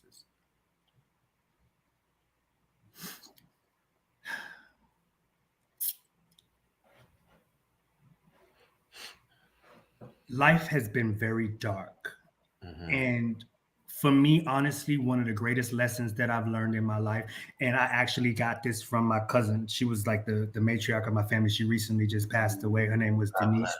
No matter how hard life may get, you have to find that silver lining and laugh your way through the pain or laugh your way through the trauma, and just like find that little glimmer of glitter or that little glimmer of hope, and like hold on to it, because that's going to open up your life to so much more greater things. And honestly, like just like as long as you have breath in your body, there's always tomorrow. Sometimes it might not be today, and that's okay. But guess what? There is always tomorrow. Amen. Hold on a second, James. I think my thing's about to die. Hold on, y'all. Okay. Listen, we're sitting here with the legendary Zeric Mugler, who is kicking some knowledge, dropping some gems, getting into some real serious issues and stuff like that. And while we wait for Zeric, let me give you a few announcements, okay? As we go. Hold on, Zeric, I'm getting ready to take my announcements. Where are my announcements? Please come up. You know, Ballroom We Care is hosting the first annual free ball in New York City on June 29th, 2024. Please save the date. In case you missed this live, it will be recorded and saved on the Ballroom We Care's website. Go to the homepage and click on videos. Ballroom Unsung, a Ballroom We Care project, is coming your way soon. We will be highlighting members of Ballroom who make a mark on the floor, but we don't often hear from them anymore. So stay tuned for that. Also, please take advantage of Ballroom We Care free one-on-one crystal meth training.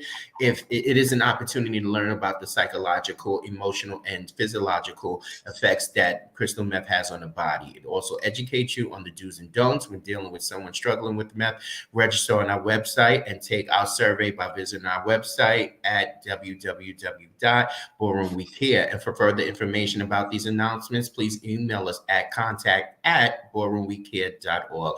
Just had to do a little commercial break while you did all that, Zeric. So go ahead. So like I was saying, the most profound, you spoke about the most profound life lessons that you've had in life. So tell me what exciting endeavors or plans do you have on the horizon for Zeric? Honestly, like for the first time, I'm just kind of enjoying life. Like I'm an uncle to two young, beautiful kids, and I'm able to now like use my voice for change, because I used to feel like, that you're doing that today. Yeah, like all this beauty, all this grace, but it means nothing if you don't have nothing to stand on and you don't have anything to say. So like, I just feel like I'm like grateful that I didn't become a victim to this and I'm still alive to tell the story, and I'm able to like, just stand in my truth and help other people. And I know a lot of people are always asking like, Zeric, when are you going to walk again? When do you want to walk again? Because that's what they really want to know.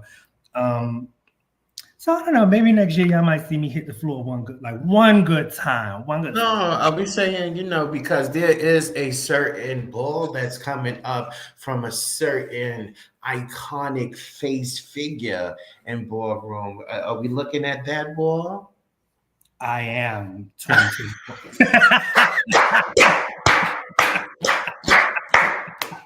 Shout out to my mother, one of my mothers, Stuart Ebony. That's like, ain't no Stuart did not pay for that promotion. Right. But we had to do it like that. I am 2024. We had to do it like that. Definitely. Listen, we could just talk and talk and talk. I just love talking to you. What are some of the most valuable lessons you learned during the pandemic, though? Well, I do want to say this. The conversation. Please, go ahead. Please, let's go. The conversation is just getting started. So anytime, like, you guys want to have me back, like please, it has to be a part two. Has to be. Anybody that's watching this, like a lot of you hit me up in my inbox or like you reach out, like continue, because if I don't have all the answers. I don't, like I'm not a scientist. I don't have like the scientific facts about things, but I have experience of what I've been through, and if there's any way that like something I can give you, then I will give you that. Right, Ricky Howard said it best. Experience is a good teacher. The main thing I learned from the pandemic was life is not a speed race. It's a marathon. And it's okay to slow down. Like I was living life like it was the last days of like the last days. And like during the pandemic, I got an opportunity to just sit in myself. And that's actually when I did go to rehab. Hold on a second. It takes someone like me to know. But that's when I did go to rehab. And it just was like, like it's okay to slow down sometimes and just sit in yourself. And, like you don't have to, because one thing I do say is I see a lot of people wasting their pain away in the clubs.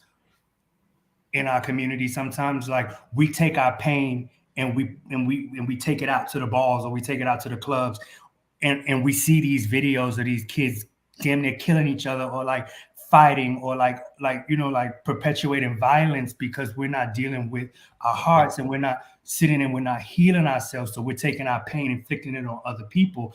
And that's what I learned in the pandemic. Like, I was a very angry person and I might have hurt people and I might have done things while I was like in whatever trauma I was going through. But like, I learned to not put other people in a position to have to be hurt by what I need to sit in and I need to go through. So from the pandemic, it was like, slow down. Like, what are you rushing for? You have the rest of your life to live. Sit and heal. Definitely. Ball's gonna be there. The club's gonna be there. Absolutely. The boys, they come They come and go, dime a dozen, right? They do. So in the last few minutes of our time together, which I thoroughly enjoyed, and I'm sure everybody out there thoroughly enjoyed. I just appreciate you, Zeric. Like you said, it was a long time coming. I appreciate you too. So Give us some final thoughts or messages that you'd like to convey to the ballroom community as a whole, just dealing with mental health, drug abuse, social anxieties, insecurities. Take it away. Being a part of Ballroom is one of the hardest things to go through. A lot of you come in and you're very young and you're very impressionable, and and and, and you're met with this like already set standard of things that you're trying to like fight through. And a lot of you come and you change a little bit of perspective, or like you change the game in a little way. And I love all the renegades that come in and they break the status quo. Like, and I love that this younger generation is like, no, I don't like to be touched, or no, I don't like when you talk to me like this, or no, I do need to have a mental, like when I came out, there was no I had a mental health day, or I'm having a mental. I don't even think the first time I even said I was having a mental health crisis was until in my 30s.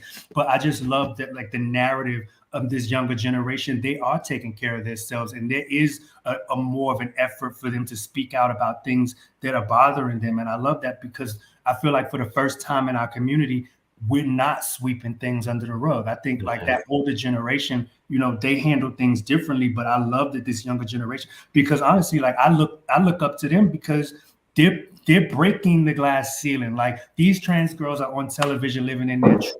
Like I love like these younger kids. Like for instance, like, I've never been to a Kiki ball, but I follow a lot of the things, or like there's certain people in the Kiki scene that are like making waves, and I just love that these young kids have these leadership roles in the Kiki scene, but at the same time, they're the new generation of ballroom that are gonna be the icon for the next 10, 20 years.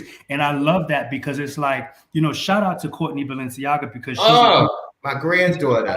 Yeah, for like phenomenal. Training this younger generation of leaders. And I have a lot of faith and I have a lot of hope in the future, because it's like these young 20-something-year-olds are being in the Kiki scene primed the way that it should be done. And it's like, it seems like the Kiki balls are run way more organized than sometimes the major balls. And there's this more of an effort for them to like focus on family and the things that like ballroom really does bring to the forefront. And the creativity from both is just impeccable. Like honestly, I feel like what I've been seeing on the runway, like that's sometimes too wild, because baby, listen, let me tell you something.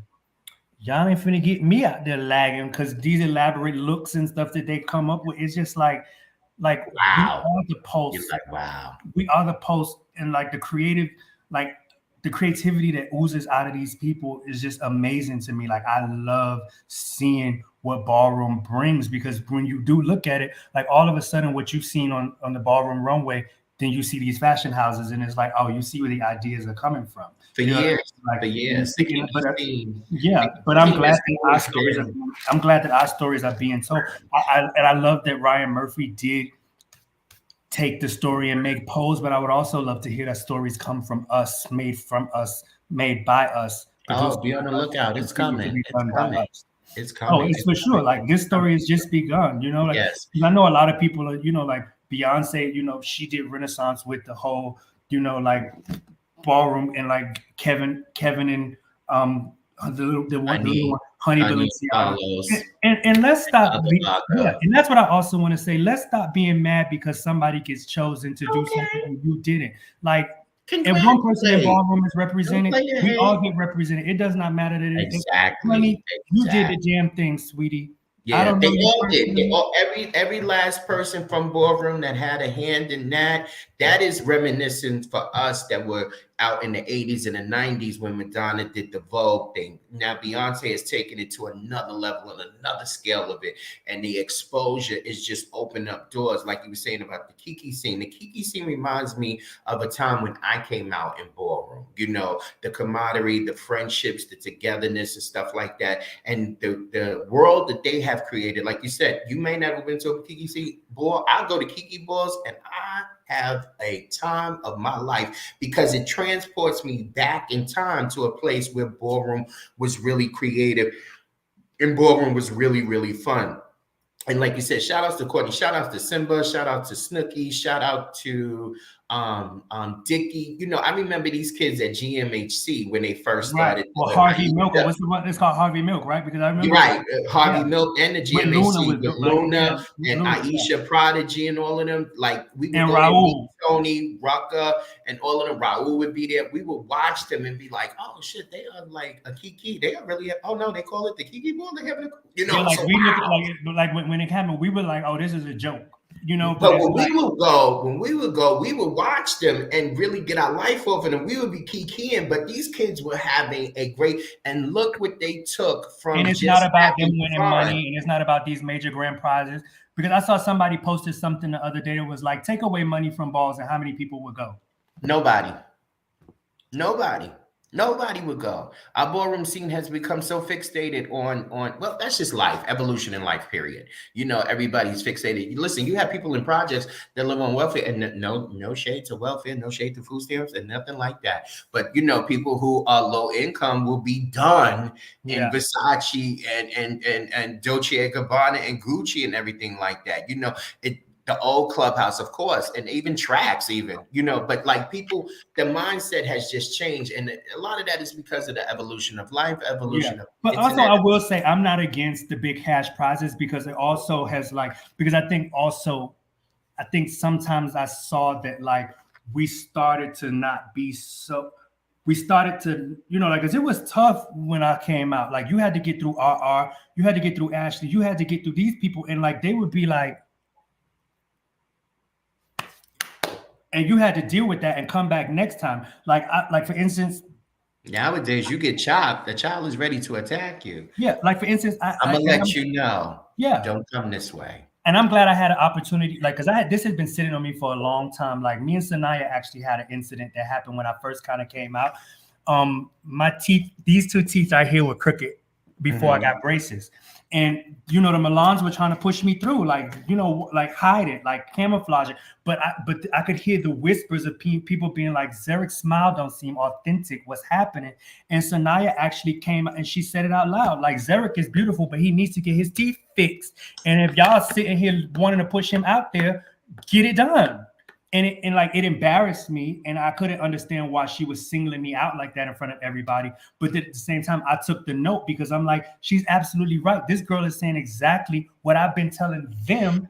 But like, you know, these are the things, like, you know, nobody was saying, Zeric, well, you know, because at the same time, like I'm a young person, you know, there was no veneers at that time, but like, you know, there's a double-edged sword to that. What would it be like them being like, oh, Zeric, you need to have your teeth removed and get new ones to walk a ball? Right. That's ludicrous. But then at the same time, like I got braces, I set out and I got them done. And when I saw her at the Garçon Ball, I was like, Sanaya, you might not even remember this, but like it was such a pivotal moment for me, because going back to when Joanne said no, when somebody gives you the critique, it might not come out the way that you wanted to come out, but sometimes harsh critiques are used to better you. And that's one thing I learned from one thing I learned from Ballroom. Like we come from a tough group of people that had to really fight to keep this thing going and fight to be where we are today. So sometimes the love might be a little harsh, but it means the world if somebody's going to tell you no, or somebody's going to tell you this is what you need to do to better yourself. If you want to be in this arena, then you have to be the best. And if you want to be the best, then it takes work. You know what I mean? And that's what I love. Like I've seen, like, yeah, these high cash categories are coming, but the level of like that runway competition in DC for that $11,000, like, shout out to everybody that walked out that night. You know, y'all creativity was off the chain. Shout out to Zimmy West for grand prize. Yes, congratulations. I don't know you, Zimmy, but that was amazing. Like Jay Robinson, all of everybody that walked that night. You know, I don't know who everybody was because of the costume. Gillette O'Ricci, Jay, I think he's a prodigy. Like so many people, Mimi West, so many people walked, and it was just phenomenal. Like the creativity that they put into Asia Mugler,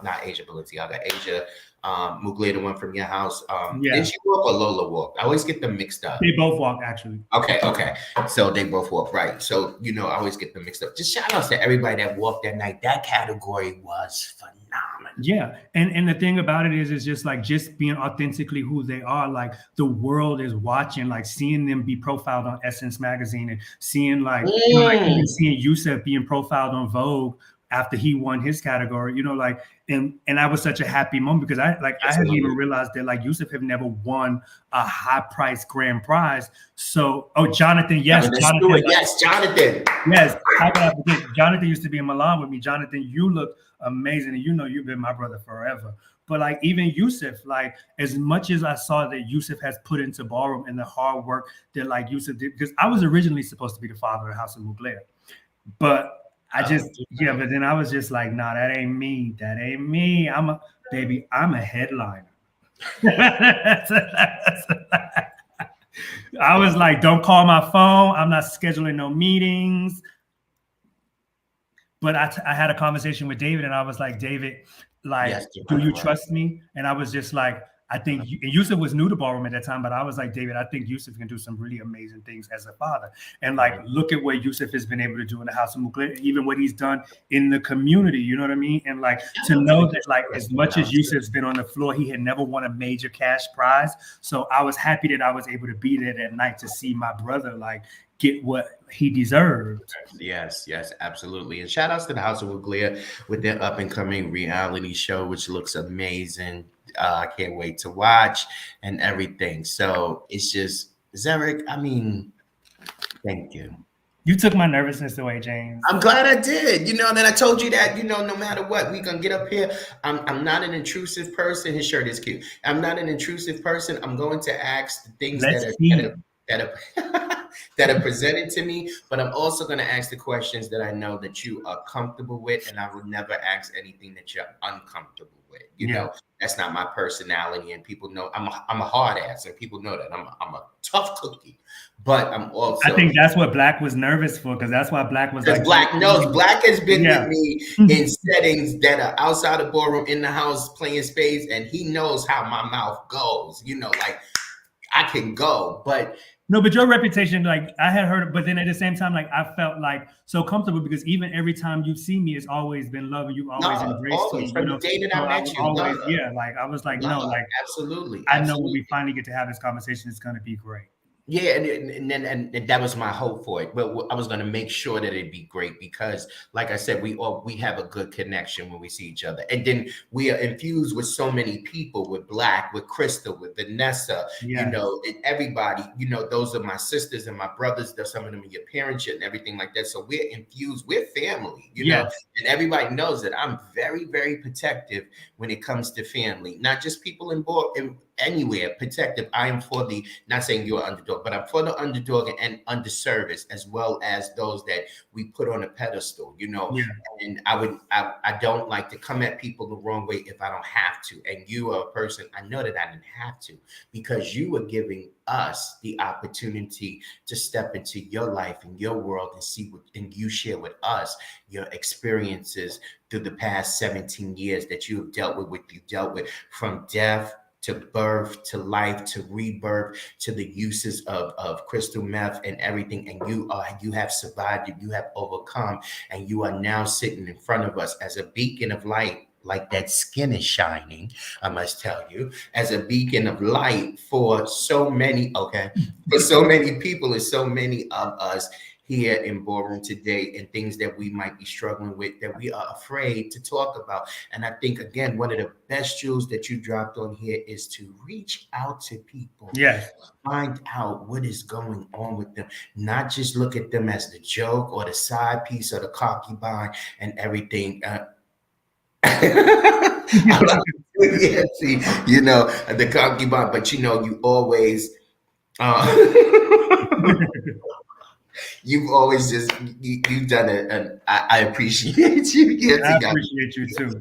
you give And I also like when you ask me about people, and I don't know how she slipped my mind because like she was also one of the people who I initially talked to, but I have a very like special place in my heart and like fond endearment for Tabitha. Just seeing the work that Tabitha Margella is doing in the community and how like she stands up for the community and like she has the conversations and she's doing the work. And I love to see that like the world is starting to take notice of her advocacy and like her story, and like it's such a beautiful thing to see. So shout out to Tabitha. Shout out to Tabitha. Tabitha and I joined and her twin brother, my two best friends, little girl Chris at the time, and somebody else. It was like 6 of us. We all joined the House of Revlon together on the same day. And ever since then, Tabitha and I have remained friends through all the strife and everything. Even when we lost contact, we reconnected. So to see her evolution, yeah, from when we were, I think, 18, 19 at the time, and to now being 50, you know, that's a lot of our friends didn't survive that, you know, and to see where she is today and the things that she does today in and out of ballroom, at work, at home, family and friends, it's just amazing. But again, these are the things that we're supposed to do in life, right? yeah. And also I know it would be remiss without me saying it, but it's also Temperance Margella also, because me and Temperance, we share a very special place. Well, she yeah, I better hold a special place in her heart too, but she holds a very special place in my heart because, you know, like when Temperance first walked as a femme queen was that tag team face category that we walked in Atlanta. And I was kind of brand new. People kind of knew who I was, but they didn't. And I remember Temperance was like, you know how to have your people call my people, and the people was people. And I'll never forget, Black was like, what's up? Like, you gotta walk with Temperance. And I was like, oh, what is a Temperance? But he was like, no, this one you have to be. And those was the days of Backstreet. So like I would be in Backstreets and like doing, and I'll never forget, like Black grabbed me out of the club and was like, tomorrow matters. You need to get it together. Like get home and get ready. And after I walked with Temperance, I didn't understand like how like much of a pivotal moment that was in ballroom. And I didn't really know Temperance's history from her drag days when she was a face, or like who she was. And so to be able to be the one that she walked with the first time she came out as a femme queen, it really, like, I understand now the dynamics of like how important that was. And like, even like my grandmother before she passed away met Temperance. My mother still to this day asks about Temperance. And Temperance was somebody who in the beginning, she really set me down and she schooled me like, no, Zeric, like, let me show you how this works. Like, you need to understand. You said that, Tim. I said, since you said that, hit it, Tim. You got it.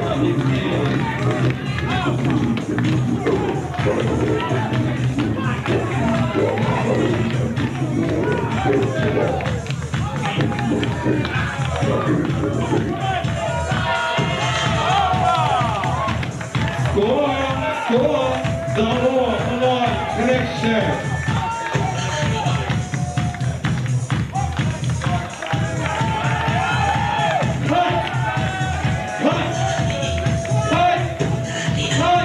Cut the music. That's a rap, print, and rolling. Give them their tens across the board. Stand. Shout outs to Temperance, overall Queen Mother Margella.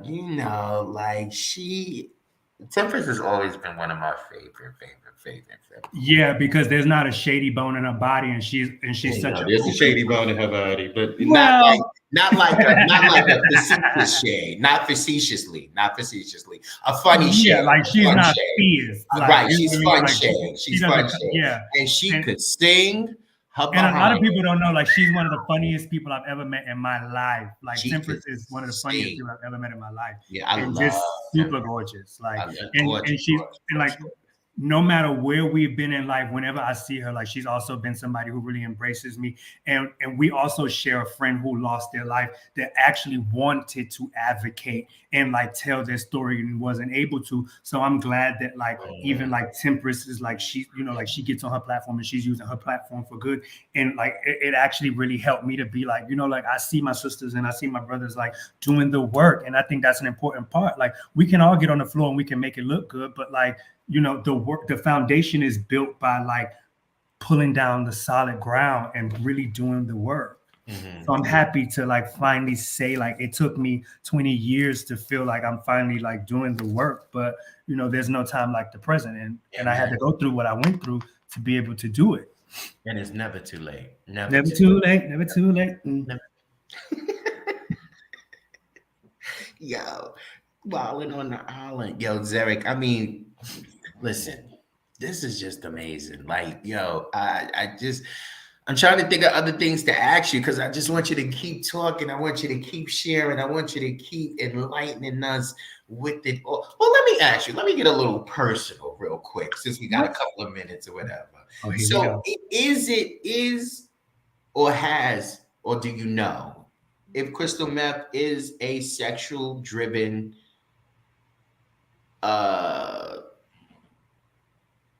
component when you take crystal meth? It does, because I remember one time, and I'll tell you why I asked. One time, a long time ago, maybe about 2001, I got arrested, right? Mm-hmm. So I'm sitting in jail for a couple of days, and this guy is talking about crystal meth. He's talking about how, how much it made him have sex. His private parts were raw and all of this and all that. And I used to hear about it. I was like, oh, I want that because, at that time, I'm a highly sexual active person, so I'm thinking something could enhance. And he turned to me, he said, "Ooh, young blood, I'm going to tell you, that's not something that you want.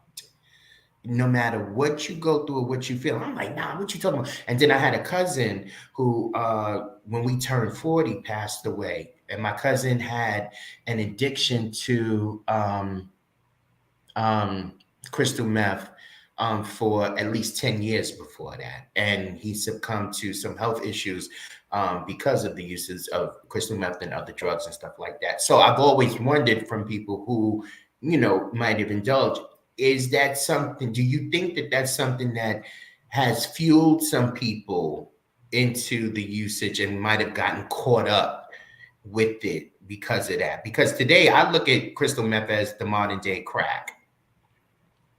Well, I've never done crack, so I don't know how crack works, but Neither have I. Wait a minute. crack is whack. We don't do that. We don't do crack. Who does crack? Crack is no, but crystal meth has a highly sexual component to it, which is, I think, why a lot of people do it, because a lot of people might have anxiety. Like, for one, a lot of us probably deal with like our own, some people, like, may deal with their own level of internalized homophobia within ourselves as gay men. So sometimes navigating gay sex can be hard or like challenging. So, like crystal meth kind of creates this barrier to like lower your inhibitions and makes things a little bit more easy. So it definitely does have a very high component to like sex, and it's almost like sex and meth is synonymous, to tell you the truth. Okay. Because they call it a party, because the term of it is like you partying, like, are you partying? Right. So like, that basically, like means that like you want to have, or like chemsex, where it's pretty much like you want to have meth, like sex and meth, and the two are synonymous, because it lowers your inhibitions, and it sometimes will have you do things that might be in your psyche that you want to do, but like in your own recognizance you might not be bold enough. But then when you're on meth, you feeling like you Supergirl, like that's like you can take on the world to infinity and beyond. And I don't. Shut up. And by no means, like, I deal with my trauma and I deal with my pain through comedy. So I don't want anybody to think that I'm glamorizing methamphetamine. No, not at all. Not at all. But it's the reality, because that's where your mind state will be, where like you can be like, oh, like, like you feel on top of the world, you know what I mean? Like, right. And you might not be, things, like your life around you could be crumbling over, but like, what it does is because like it releases high levels of dopamine in your body, which is your reward receptor in your brain. So it's just like what, like, like your body, like, it's just almost like when you eat sugar, like when you get that sugar rush, think about that like times a million. Right. Not really, but I know what you mean. So it's just like, yeah, like when you like are on the methamphetamines, like literally you can, like if, for those of us who dibbled and dabbled, if you've been on a Molly, think about being on like 7 to 10 Mollies at once. Oh no. And you're just feeling like. See, whenever I've taken Molly, I always felt empty. So I didn't really like Molly. Oh, that's interesting. Yeah, I didn't feel anything. Not like when I used to do ecstasy. Ecstasy gave me that. Well, yeah, I'll give you more of an example. Yeah, ecstasy, because honestly, I feel like they put because people really don't know what they put in Molly, because I feel like they do put methamphetamines in Molly, because for one, like, how pop the Molly, I'm sweating, woo. And like, Right. you know, I always used to be like, why are people sweating? Like, why are people sweating profusely like that? But then when I was on methamphetamines, I would be like sweating that same way. And I was like, the correlation between the two, they must be putting methamphetamines in Molly. And that's another reason why I say people need to test the drugs, because you don't know realistically what you're doing. You don't know what you're doing. Definitely. Zeric, give us some final thoughts for tonight. I said this in the video with the Butch Queen faces. I'll say it again. Like, life can be hard, and no matter what you're going through, whether it's good or bad, just always put a little glitter on it. Seriously. Say it again. Whether it's good or bad, put a little glitter on it. You sound like Mariah. Always believe. Okay.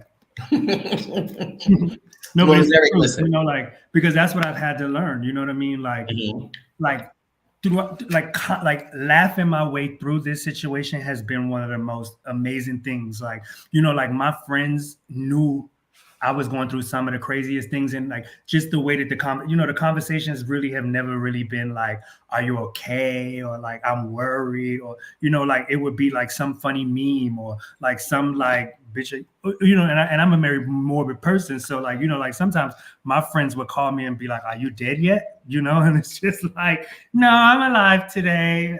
I decided to, you know, and that's just our own morbid humor. Right. You know? But it just like those little small things have been like the little glitter to put over my darkness, and realistically has like really like started to like bring that sparkle back in my life. Like, I have a new outlook at life. Like, do I still have those dark days? Yes. Is it sometimes like hard for me to want to leave out the house? Yeah. But at the same time, like, I'm not a victim to this. It didn't take me. It didn't conquer me. And it's never going to, you know, and I've been clean for almost 2.5 years now. And I'm appreciative of that. And, you know, and I hope to never have to go back into that. But I'll say this on this platform: if there ever is a day that I do relapse, or if anything was to happen and somebody in the community finds out or it comes out, don't be afraid to reach out and be like, Zeric, let's get back on that. You know, like, you have my permission to hold me accountable for my own things, because that's how it works. You know, like sometimes you need that hard love, or you need somebody to just be like, what's going on? You know, like, because, and then too, like, there's different, like, for instance, like, I'll give you a perfect example. And like, she likes to tell people to come from behind, and one day she gonna get this work. Cause I'm not scared to be a femme queen slayer. But Giselle, T-Sheet, we were at, I love beautiful.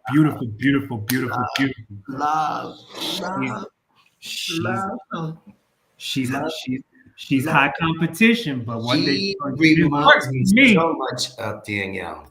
Yeah, she does. I mean, but she's also reminiscent of, like, you know, like Dee Dee and Temperance. Like, she's like, you know, like, or Cheyenne, all of them just packed into one. Which is why when they say like, yeah, like if they say like Ballroom has a colorism issue, I understand where it comes from, but like, look at the greats. And it's not, and it wasn't because you separated them from, it wasn't because you separated them from dark and light. No, like, our beautiful Black sisters came and broke the building up, and they still continue to do. So shout out to all the girls who rock the building. You know, I never, in my opinion. Oh God, that, you know. But wait, before we get into that, say what you say. Say what you say. I want to say, like, because so when I went to rehab, they ask you to abstain from all substances, period, also meaning alcohol.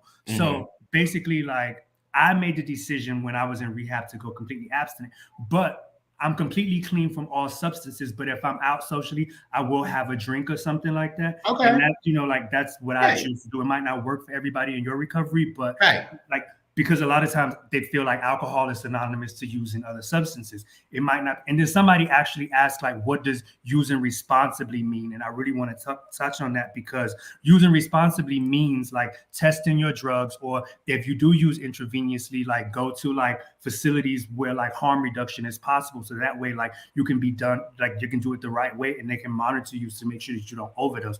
So that's what I mean by using responsibly. But Giselle noticed that I was drinking, and she looked at me and she said, hey, you all right? Okay. And like in that moment, I was like, yeah, but I appreciate that, because that's, you know, like that moment was like, I love you, and I just want to make sure you okay. I'm not trying to stop your fun, but I'm just checking in. And in that moment, like, yeah, and I told her this. I was like, you know what? I have such a newfound admiration for you, because I appreciate that. You know what I mean? Like, because that's those things that you say when you see people and we're out and we're having fun and you know what's happening. We keep a shut mouth about it, but she didn't. She spoke up and she was just like, look, as long as you all right, we good. Right. Shout outs to her. Shout outs that was amazing. Yeah. And just to give you a quick insight. Just a little like between us. It wasn't loud. It wasn't right. Just between y'all two. Like, good. And that's it. Look, they go Exotic right there. Exotic is my daughter. Hi, sister. Oh God, yes. Revlon. How the fuck can I forget Revlon? You could never. So no, let me tell y'all a crazy story about so Kim, like you already know, like privately, we've had these conversations, but when I did have my last relapse, I had a really bad relapse, and I have a trans daughter that I introduced Kim to help her through her transition, and they couldn't get through to me, and Kim said, call the police and send them to Zeric's house.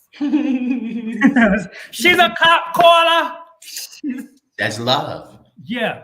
And I was like, Kim, you told her to call, you told her to call the police. She said, you damn right I did, because I don't want to hear no stories about you being in that house, God knows, not alive or something. You know what I mean? And she was like, Zeric, like, I love you. We've been through this story too many times for it to be you. And in that moment, like, I was just like, Kim, like, I love you so much. Because even when the police were at my door, they were like, somebody who really loves you called to do a wellness check. And I was like, who loved me that much to bring the cops to my house? And when I found out who it was, I was just like, oh, like. You see how people look out for us, you know, even when you don't think that people are paying attention, they are paying attention. They are, you know, feel like people don't care. And again, I have to go back to what you said about people reaching out if you need the help. Don't be afraid, because you don't know who will be there for you and who will show up for you. And us as well, when we see situations going on, we need to reach out and check on those people. We might not know you, but we have to say, hey, are you okay? What's going on? Do you need help? Can I help you? What can I do for you? And stuff like that. Yeah, so, and it goes beyond like just because none of us are in the same houses, but at the same time, like we're one whole family, and we support each other. And if one wins, we all win. That's why I'm like, you know, sometimes I hate the fact that it's like a house structure, because it does sometimes like separate us, and I understand the dynamics of it. But at the end of the day, like we're all one big family. We're all one big,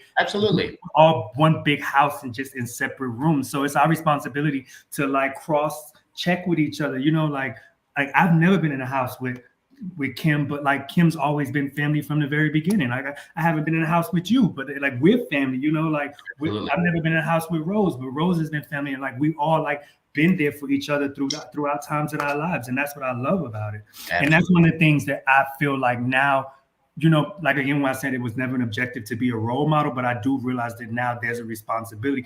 And I think too, like once I came back, you know, like I love that the young generation, like they're hungry to know the history of the category and who the people are. And like, like when the Butch, like when Exotic started to come around and stuff like that, Jaden and them came around. Listen, I'm not your leader. I'm not teaching y'all nothing. But now I can like appreciate it, because I used to feel like, you know, they were still in competition with me. Like I'm not stupid, but now I look at it differently, where it's like I'm older. I'm not looking for the validation of being in a category anymore. Like I've done my time. I've got, like I got my little glass plaque. She's a legend. But at the same time, like when they ask me for advice or when they ask me for things, I feel like now I'm in a position to give. And like, or even with people like Exotic or like stuff like that, I'm glad we had that Butch Queen face moment because I'm glad that I'm here to even look back and be like, look, I know I wasn't necessarily the person that I could have been to you then, but I'm glad that like now, like we can have this rapport with each other. You know what I mean? Like, it's just like, that was such a beautiful day to sit in that room with all those different faces from the different eras and just like let our hair down and talk, because it's like, people want to combat, like put us all against each other, but then at the end of the day, like we got in a room and like it wasn't about competition, it was just about like sharing our stories and continuing to like make the category great. Absolutely. Zeric, listen, we have talked. Yeah, we talked. We talked. We talked. We talked out. We talked out. And I appreciate you. And we definitely have to do but we're gonna talk some more. We're gonna talk down. We're gonna talk down. Oh, hi, Johnny. But take us out. Give us some final thoughts. Give us some final words. Wait, before you do that, is it possible that I could, because I love graffiti. I'm a child of the 70s and 80s. Can I see that just a little bit? Mm-hmm. Dope. It says fresh. Yeah, I can see. You even got the old school words and everything.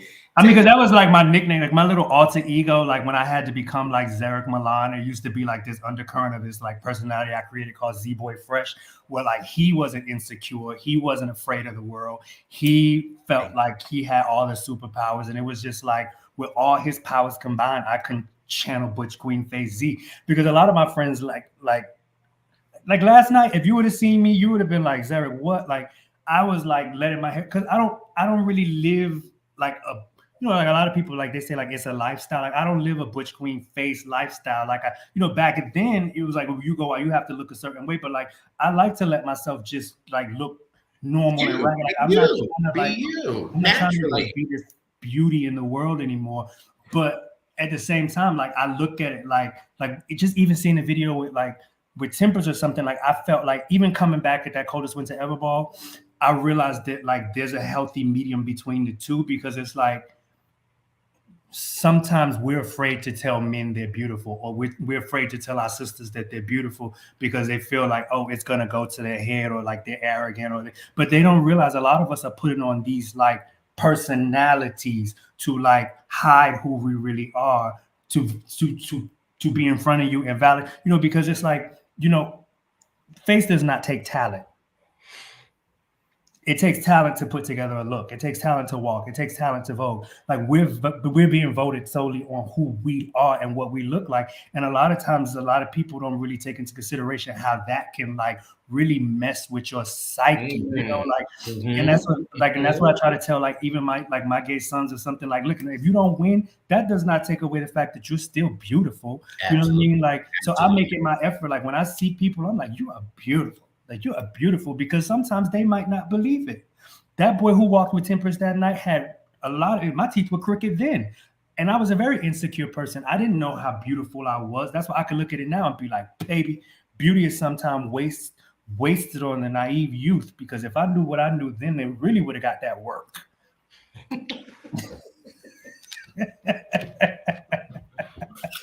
I'm not messing with you, Zach. Take us out. Listen, you guys could have been anywhere tonight, but you were here with us. So I appreciate you for that. And I thank you for being a part of this conversation. And if you have somebody that you think, or or you are dealing with substance abuse, like just reach out, or know that you're loved, or like I said, like my inbox is always open. Just hit me up and it'll be completely anonymous, like between us. But just let me tell you I love you, or just send a heart so I know that you're still here, because that's one of the hardest things, getting a phone call knowing that one of your friends is no longer here, and amen, Red, and we don't know where they are. Amen. Thank you. And Red, yes, I love that too. We love you being naturally yourself. Absolutely. And so with that being said, people, we would like to thank the legendary the most beautiful, most open, most Say that open, again. The most what? the The most most beautiful, beautiful one. the most beautiful one, the most open-hearted, the realest one. Zeric Mugler for coming on here and sharing his story and his journey through life up until this point. And we appreciate you and I love you. For I all of love you y'all too. out there Thank you for having again, me.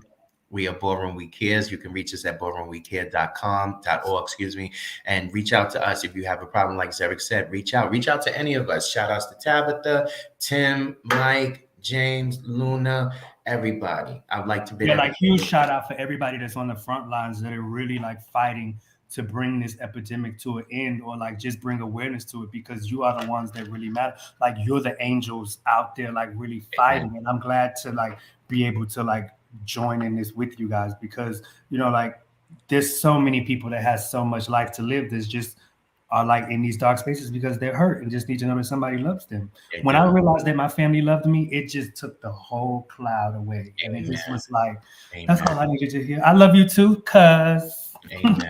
Amen. So I'd like to bid you all a good night, farewell, flowers, and we'll see you soon. And Merry Christmas. I'm Zeric Mugler. Oh yeah! Oh yeah! Oh yeah! Oh yeah!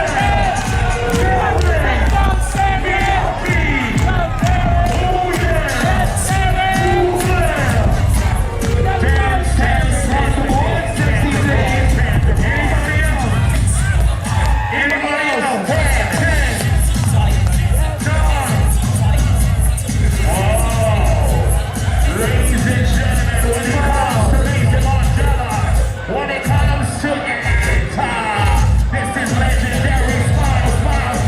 That damn terror facing Montana. That damn terror.